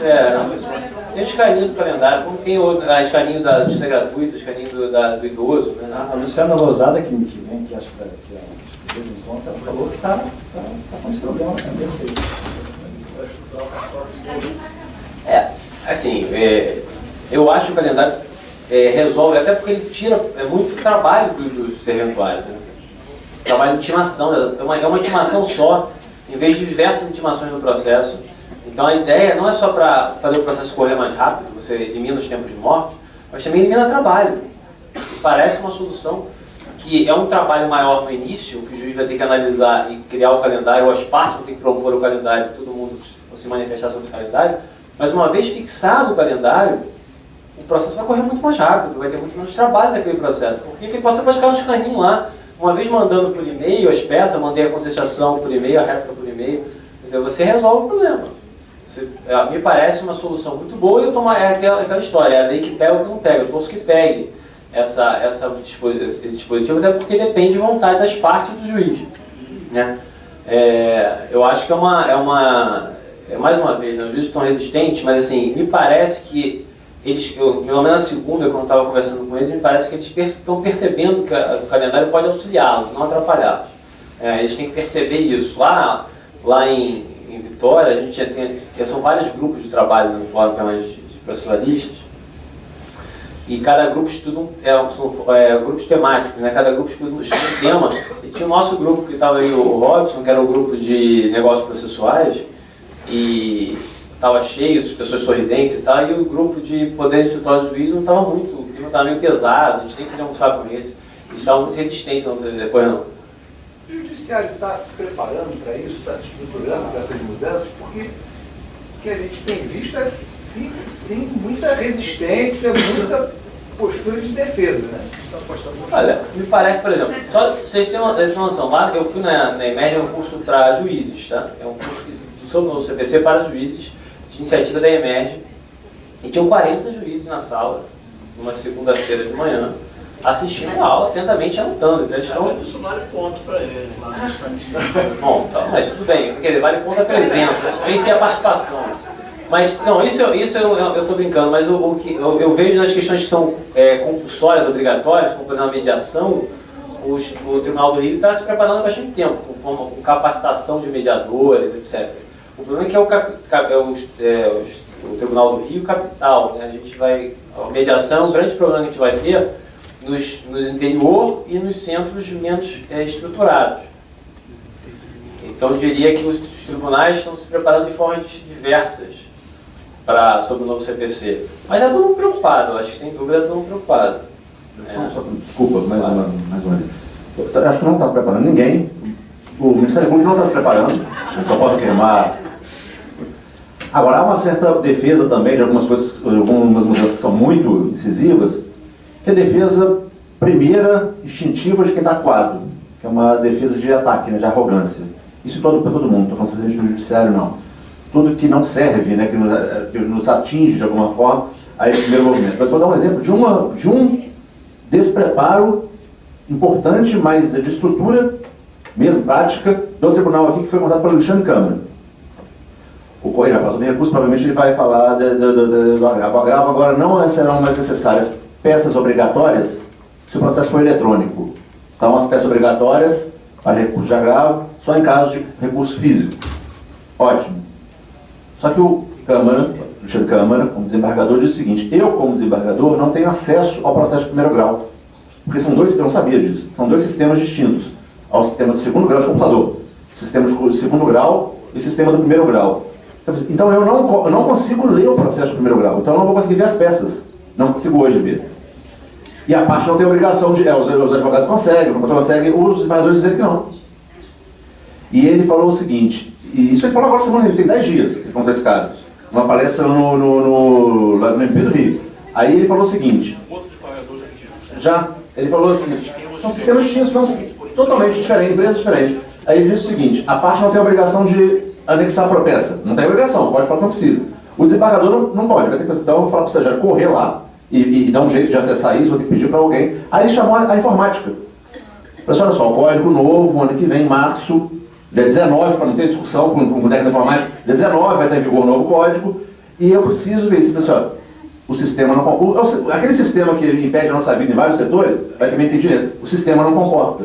É incrível isso. Isso é o Tribunal de Justiça do Rio de Janeiro que eu estou falando. Você imagina isso aí... Sim. Ele falou assim, e não há ninguém... Ele contou isso para um monte de desembargador para administração, assim, as pessoas não estão preocupadas, é o sistema de informática. É incrível isso. Essa questão dos sistemas é impressionante, porque cada tribunal tem o seu, tem 4 ou 5 sistemas no país, e a gente... Esse é o mais grave, porque dentro do próprio tribunal você tem 2 sistemas. Mas mesmo assim, ainda em graus mais elevados, se você quer fazer um recurso especial para o STJ, você tem que imprime, digitaliza e manda. Você não consegue mandar do sistema para o outro, você tem que imprimir as petições, digitalizar e mandar para o outro e fazer o download no outro sistema. Bom, não sei responder a sua pergunta, eu acho que alguns pontos sim, outros não, sem dúvida. A gente tem, eu acho que a gente não está discordando. Tem alguns setores do tribunal, principalmente a mediação, é um exemplo que eu dei, porque talvez para o tribunal ela enxergue a mediação como uma forma de diminuir o processo. Então já não é de hoje, que não é por causa do novo CPC que já estão investindo em mediação. Tem lá o NUPEMEC, que é um núcleo lá permanente de mecanismo de solução de conflitos, que já existe há alguns anos e está com o novo CPC talvez esteja sendo mais dado uma prioridade maior para ele, né? Mas voltando aqui ao tema lá da disposição, então acho que além da mediação, essa questão do calendário pode ser uma solução também para a diminuição do tempo do processo, porque o processo anda mais rápido, e menos trabalho. Quanto menos trabalho, é maior produtividade dos funcionários, dos serventuários. O que eu trouxe aqui, na verdade, foi o CPC, ele tem não só a cláusula geral, lá no 190 e no 191, mas ele traz algumas cláusulas em espécie. Quer dizer, ele alguns tipos de convenção, ele achou melhor botar claramente no código para não ter dúvida da sua aplicabilidade. A primeira que a gente já conhece há muito tempo, que é a eleição de foro, no artigo 63. O artigo 357, e tem outros, né? Na verdade eu trouxe alguns exemplos, até a gente falando aqui, surgiu, acho que o Guilherme falou, o 459 para fonte, que eu nem trouxe aqui. Lá na fase de saneamento do processo, é possível um acordo processual para estabelecer um novo objeto de cognição do processo. É como se tivesse uma emenda inicial já com concordância da parte de uma petição. Então, uma forma que o processo está durando anos, e chega lá na fase de saneamento, as partes já tem questões aqui que eu não quero mais saber, já estão resolvidas, vamos limitar ou ampliar até o objeto de cognição do processo para, através de uma petição conjunta. Então, um acordo para modificar o objeto de cognição para a fase instrutória. O artigo 471 trata especificamente, agora, como já foi dito, da escolha do perito pelas partes. Né? Então, é uma possibilidade das partes, por contrato, estabelecerem lá o perito que vai funcionar em caso de litígio relativo ao contrato, ou durante o processo, antes ou durante o processo. Eu defendo que o juiz ele pode nomear o seu perito, ele não pode deixar de ouvir o perito que as partes escolheram. Se ele não se sentir satisfeito, existe, o CPC traz, como trazia o CPC 73, a possibilidade da segunda perícia, isso se mantém. Mas o juiz não pode deixar de ouvir o perito, deixar de determinar que o perito escolhido pelas partes apresente seu laudo. Outra forma é a audiência ser adiada, né, por convenção das partes, é uma das hipóteses de modificação, de adiamento da audiência. O parágrafo 3º do 373 fala também uma convenção em espécie já prevista no CPC 73, que é a redistribuição do ônus da prova por convenção das partes. Né? Tem a distribuição estática lá também no artigo 373, que cabe ao autor a prova dos fatos constitutivos do seu direito e ao réu a prova dos fatos impeditivos, modificativos ou extintivos do direito do autor. Existe a modificação por convenção, e também o novo CPC traz para positiva, de forma genérica, e não mais apenas no Código de Defesa do Consumidor, a teoria da carga dinâmica, né? A distribuição dinâmica da prova de acordo com a necessidade do caso concreto. Outras convenções, aqui na parte de execução, então, quando a sentença condenar ao pagamento de quantia é líquida, procederciária da sua liquidação, e essa liquidação pode ser aproveitamento quando convencionado pelas partes. Então, as partes podem convencionar, ou durante o processo, por contrato, que a forma de liquidação da sentença será por arbitramento. Como o artigo 730 dispõe que, não havendo acordo entre interessados sobre o modo como se deve realizar a alienação do bem, ou seja, contrário do senso, as partes podem convencionar por contrato ou no processo como será feita a alienação de um bem penhorado. E as partes podem requerer a substituição da penhora se ela não incidir sobre os bens designados em lei, contrato ou ato judicial para o pagamento. Então, no contrato, isso eu acho bastante importante para a minimização de risco, que as partes indiquem. Digamos que uma empresa tem um patrimônio vasto, mas ela não quer que o patrimônio dela fique todo aberto ou todo disponível para penhora. Ela diz no contrato qual bem que vai ser objeto de penhora caso haja litígio, caso haja execução. E aí o resto do patrimônio fica garantido, e o CPC fala expressamente ao respeito à disposição que fala da escolha das partes em relação ao bem penhorado. Tem outras convenções que não estão previstas expressamente no código, que eu trouxe, na verdade, é mais para mostrar para vocês a grande aplicabilidade, que é a alteração de prazo, que eu já falei aqui, de defesa, de réplica, de recurso, opção por memoriais escritos em vez de sustentação oral, que as partes digam que querem, que já se faz hoje, né, corriqueiramente. Disposição sobre regra de sucumbência, ou seja, que no contrato se diga que a sucumbência não vai englobar apenas aqueles honorários de 10%, mas vai englobar todos os gastos que eu tive com contratação de honorários contratuais, etc. Ou que caso a parte não aceite um acordo, que ela vai ter que dividir a sucumbência. Então, modificar as regras de sucumbência. Alteração de prazos para apresentação de provas. A gente tem prazos preclusivos de apresentação de prova documental, por exemplo. A prova documental tem que ser feita tem que ser produzida na inicial, na contestação. Pode modificar o prazo para apresentação de provas. O rol de testemunhas agora é feito logo depois do espaço saneador. 15 dias depois do espaço saneador, os partes têm que apresentar rol de testemunhas, não mais 10 dias antes da audiência. Então pode modificar esse prazo. Quesitos do perito, a mesma coisa. Convenção pela não realização da audiência de mediação e conciliação inicial. De repente, as partes já no próprio contrato dizem: olha, eu não quero que ocorra audiência. Então já manifestam já no contrato que não querem realização da audiência ou que querem realização da audiência. Já manifestam expressamente por contrato que querem realização da audiência.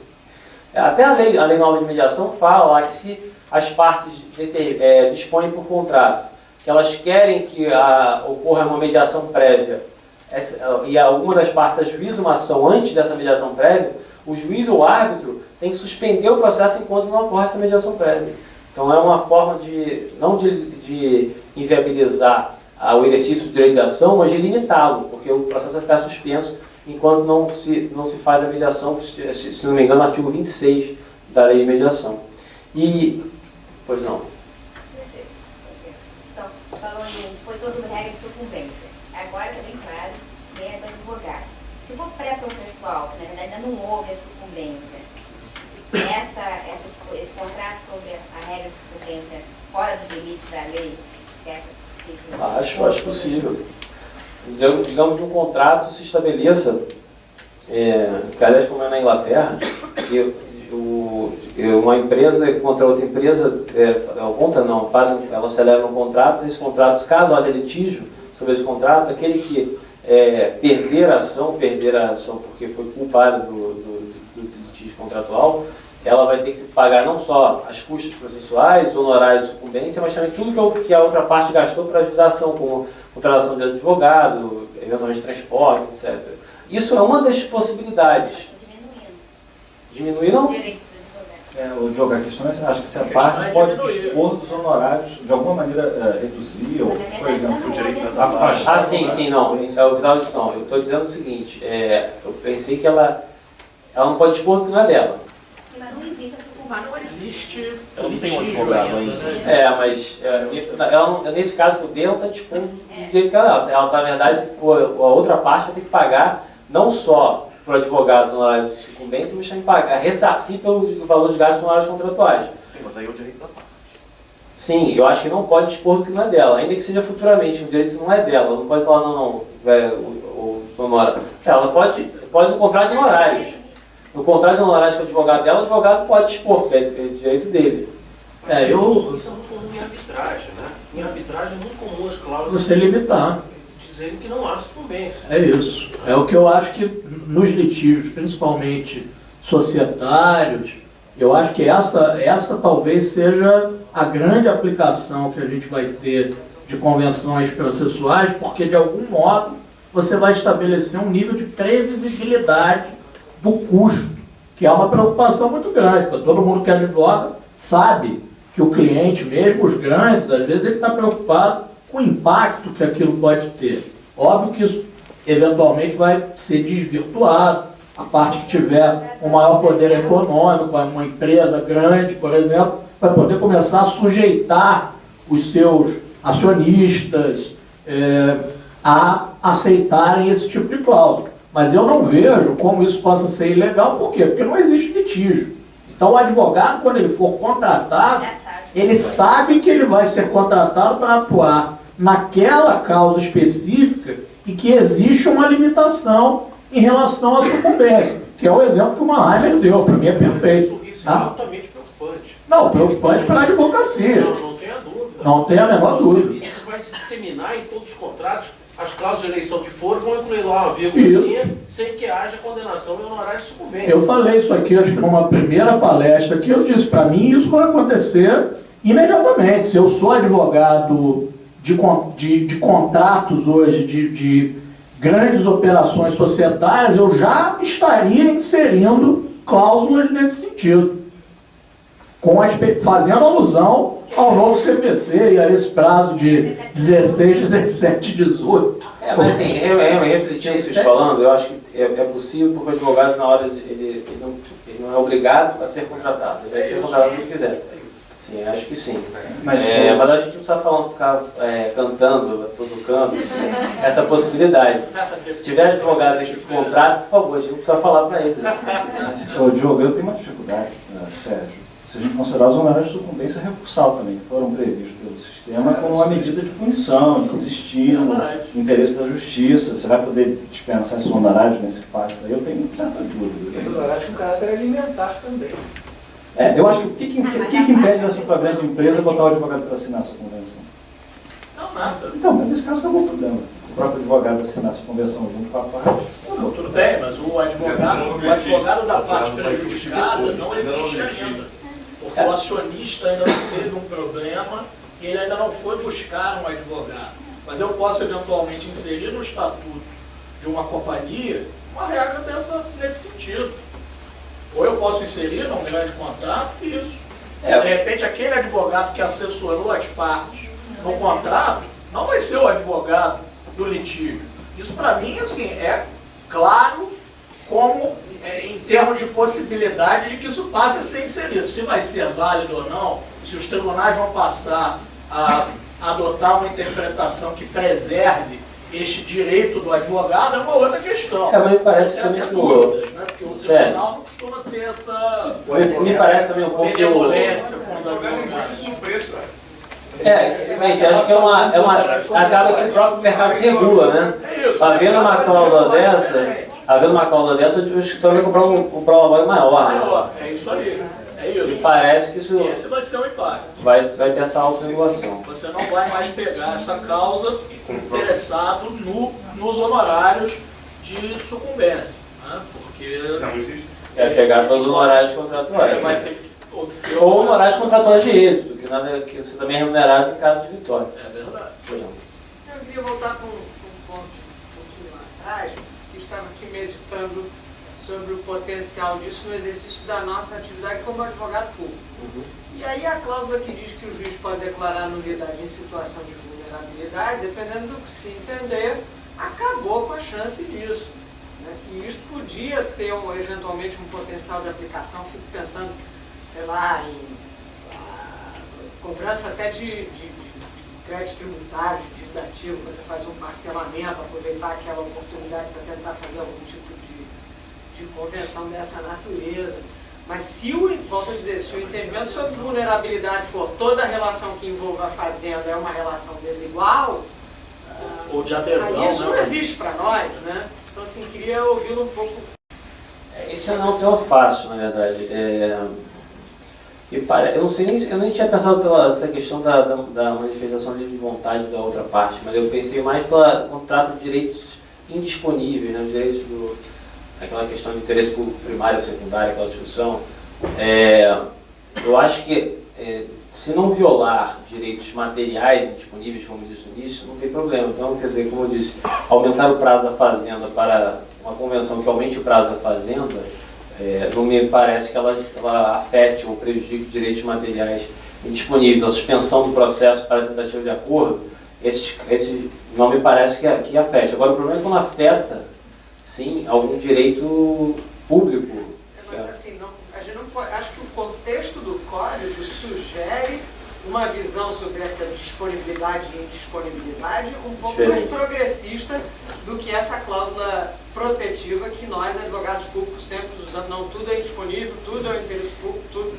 Né? Eu acho que o conjunto do código, quando investe em mediação, quando investe em uma série de outras coisas, sinaliza para uma visão um pouco menos conservadora. Diogo, você me permite? Claro, público, né? Estamos aqui discutindo...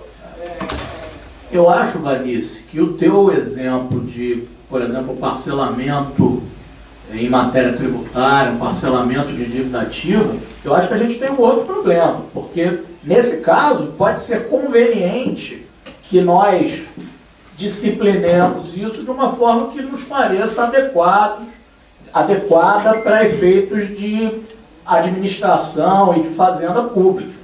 Mas pode ser que essa norma contratual, convencional, possa vir a ser questionada, porque no fundo é uma adesão. O sujeito adere àquelas condições do parcelamento sem poder discutir item por item, não é? Então, na verdade, essa é a pergunta, porque se nós mantivermos essa visão de que a relação entre o Estado e o contribuinte é sempre assimétrica, desequilibrado. então nós Mas na lei do... públicos nem precisamos gastar muita substância nisso aí, porque... Mas na lei de parcelamento, por exemplo, ela diz ela não... É uma lei, na verdade, é uma imposição legal. A lei sim, mas se a gente pode, a partir da lei, passar a inserir outras normas de cunho convencional. Eu acho que é isso que a Vanessa está querendo dizer. Sim, isso foi só uma coisa que me ocorreu. Eu digo a minha opinião, eu já digo de cara. Eu tenho absoluta convicção que com o pensamento que nós temos hoje, isso realmente vai ter pouca aplicabilidade para nós. Vai ter mais aplicabilidade nos grandes contratos, eventualmente se nós formos celebrar contratos de concessão, grandes negócios dentro da administração, aí sim, eu acho que é uma missão nossa como advogados públicos atentar para os efeitos que esse contrato pode vir a produzir num litígio futuro e eventual. Vai ser um exercício que aqueles advogados hoje que dizem, não, eu só trato de direito administrativo, eu só trato de consultoria, eu só elaboro contratos, eu só cuido de direito societário, esses advogados hoje, a meu ver, têm que ter uma noção, uma consciência do efeito do litígio. Eu acho que já tinham antes, agora, muito claramente, com o novo CPC, muito claramente. Até o seu exemplo é bom, fico pensando numa grande PPP. É isso. Como é que você vai dizer que a situação é assimétrica? Não, aí eu acho que não. Aí eu acho que não. Aí eu acho que a gente entra numa noção de consensualidade. Mas numa relação como o teu exemplo de dívida ativa, eu acho que é muito difícil, porque o contribuinte, na verdade...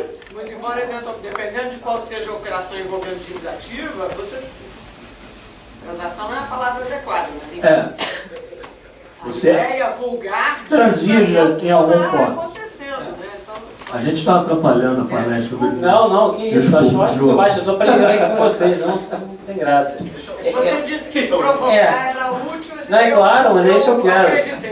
É isso que eu quero, obrigado, Melissa. Na verdade, até só para lembrar uma questão, que essa, lá, diz que as convenções, a questão do calendário foi inspiração francesa.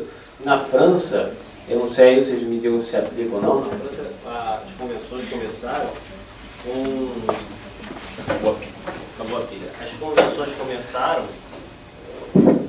começaram inspiradas em que eles chamavam de acordos ou convenções institucionais.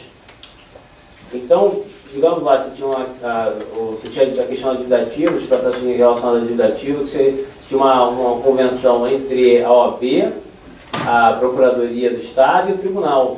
E aí você modificava o procedimento por aquilo, ou fazia calendário, estabelecia alguma regra diferente, institucionalmente. Isso começou assim lá na década de 80 na França, tem muito tempo.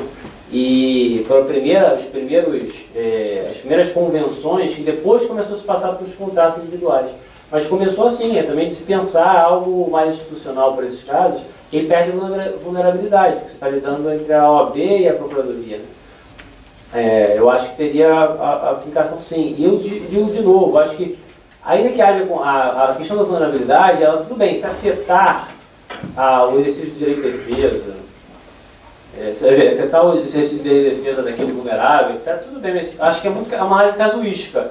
O juiz não pode simplesmente ter um contrato de adesão ou um contrato não paritário, simplesmente rejeitar a convenção. Nem sempre aquela convenção vai gerar prejuízo para aquela parte dele. Me parece assim. Bom, mas eu trouxe aqui, na verdade, esses aqui são... Você acha que seria possível um contrato processual entre a OAB e a Procuradoria do Estado? Acho. Aí não seriam as convenções processuais clássicas e individuais, mas sim com convenções institucionais, convenções coletivas. Me parece possível, Guilherme. Porque esse problema da Fazenda, além da questão da disponibilidade, da vontade de partilhar, envolve do cliente, né? Não, envolve também a ideia de isonomia, porque considerando que a gente o Estado é atendido por 300 procuradores, e eu acho razoável um prazo de 40 dias para contestação, e convenciono, supondo que a Procuradora-Geral disse 40 dias, e outro acho que é 60, o outro que é tanto, tal. É preciso que a PGE e todos os órgãos de advocacia pública estruturem regras, um mínimo de previsibilidade de autonomia para o particular, para saber que a pessoa X teve a convenção tal com o procurador do Estado, será que, por que a Y não vai poder ter direito à mesma convenção?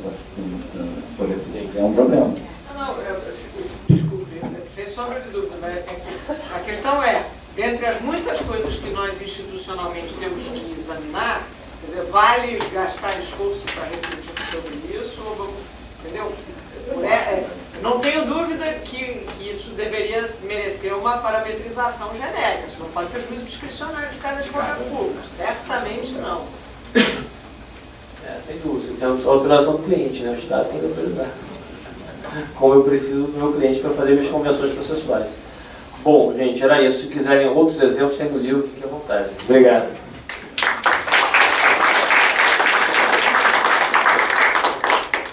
Muito obrigado, Diogo. Foi excelente a exposição. O tema é novo e é difícil. E você nos ajudou a compreender. Muito obrigado. Acho que os debates já aconteceram ao longo da exposição. Mais alguém gostaria? A Márcia? Sim. Márcia Marraia. Robson? A questão do 139, título 4, pode determinar todos os executivos ou executivas, inclusive nas ações que têm por objeto prestação pecuniária. Até aquela questão que você está com das trens e obrigação de pagar. Será que com isso a gente está podendo incluir a funcionalidade? É uma questão, eu acho que reforça já a doutrina forte que poderia... Tem resistido, já tem... A Marinoni escreve sobre isso, a própria Guerra escreve sobre isso desde muito tempo, né? E não. Eu acho agora, ele parou de escrever, está escrevendo muito sobre precedentes agora, nas livros dele. São 2 livros recentes sobre precedentes, mas eu acredito que isso aqui reforça bem. É uma cláusula muito aberta, né? Muito aberta. Que ainda há, porque há, na verdade, perto do que o 461 hoje também reproduz aqui, não vou lembrar de cabeça agora qual é o artigo, e aqui eles ainda produzem algumas cláusulas, ainda falam prestação pecuniária. Eu acho que fica bem claro, reforça. Não sei se foi essa a ideia dos autores, dos juristas que redigiram. É uma interpretação ótima, até. Sua. É ótima, não é? Não, sim, tudo bem. Ótimo você de ver, ouvir, assim, você enxergou uma questão técnica importante. Tem uma questãozinha que eu acho que toca as duas palestras, do dilatar os prazos processuais. Você tratou como uma possibilidade de acordo. Se o juiz, com base no artigo 7º da paridade, né, paridade de tratamento, ele verificar, no caso dele, que o pedido é complexo da ação, e já na citação, já falar para o réu defender num prazo de 40, 50 dias. Neste caso, como é que o réu poderia, como é que o autor ficaria em relação desse poder do juiz, do 139(6)? Porque nesse caso ele não convencionou. Não. Ele foi pego de surpresa, em termos de estratégia processual. Aí são alguns problemas, né? Mas o primeiro é a necessidade da justificativa para controlar esse, hoje mais forte do que antes, né? Porque por força do novo CPC, a fundamentação dessa dilação do prazo. Segundo, essa decisão não é agravável. Foi aquilo que eu disse. Numa hipótese dessa, a única questão, mandado de segurança. Ou aqui na questão do Código de Ética, se usa muita reclamação também, né? A reclamaçãozinha, vamos chamar assim, que agora a reclamação no código, você vai regular uma reclamação própria, etc. Reclamação correcional, são essas possibilidades. Porque não depende, aí que está, né? Não depende da convenção. A convenção 190 e alguns negócios processuais típicos envolvendo prazo, elas traduzem uma possibilidade. A outra é de ofício o juiz fazer isso. Para não podendo driblar a preclusão consumada e não podendo diminuir prazos. Exatamente um dos exemplos é esse. Eu não vejo problema em tese. Agora que pode causar prejuízo, não tem a menor dúvida também. O que você acha, Diogo? Eu não vejo. Eu acho que não tem problema, não. Me parece possível. Parece possível até porque... E dentro daquele princípio da não surpresa, também está ali dentro dos direitos fundamentais, de o autor deveria ser ouvido ou não? A gente pode, ou o juiz pode realmente, Diga, cita. Me parece que assim, na verdade, é um tratamento isonômico a partir do momento que você tem uma diferença, né? Você tem a maior complexidade da causa e por isso seria tão isonômico se desse o mesmo prazo. Então me parece completamente possível e não vejo surpresa porque o autor não é um fato novo que tem que se manifestar, só deu mais prazo para o réu. Não acho necessário a manifestação do autor sobre isso. Obrigado mais uma vez aos palestrantes. Convido o próximo encontro do Fórum de Estudos é no dia 23, quinta-feira, no mesmo horário, 17 horas.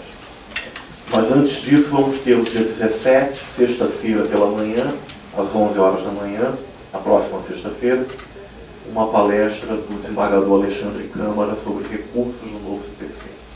Obrigado, boa noite.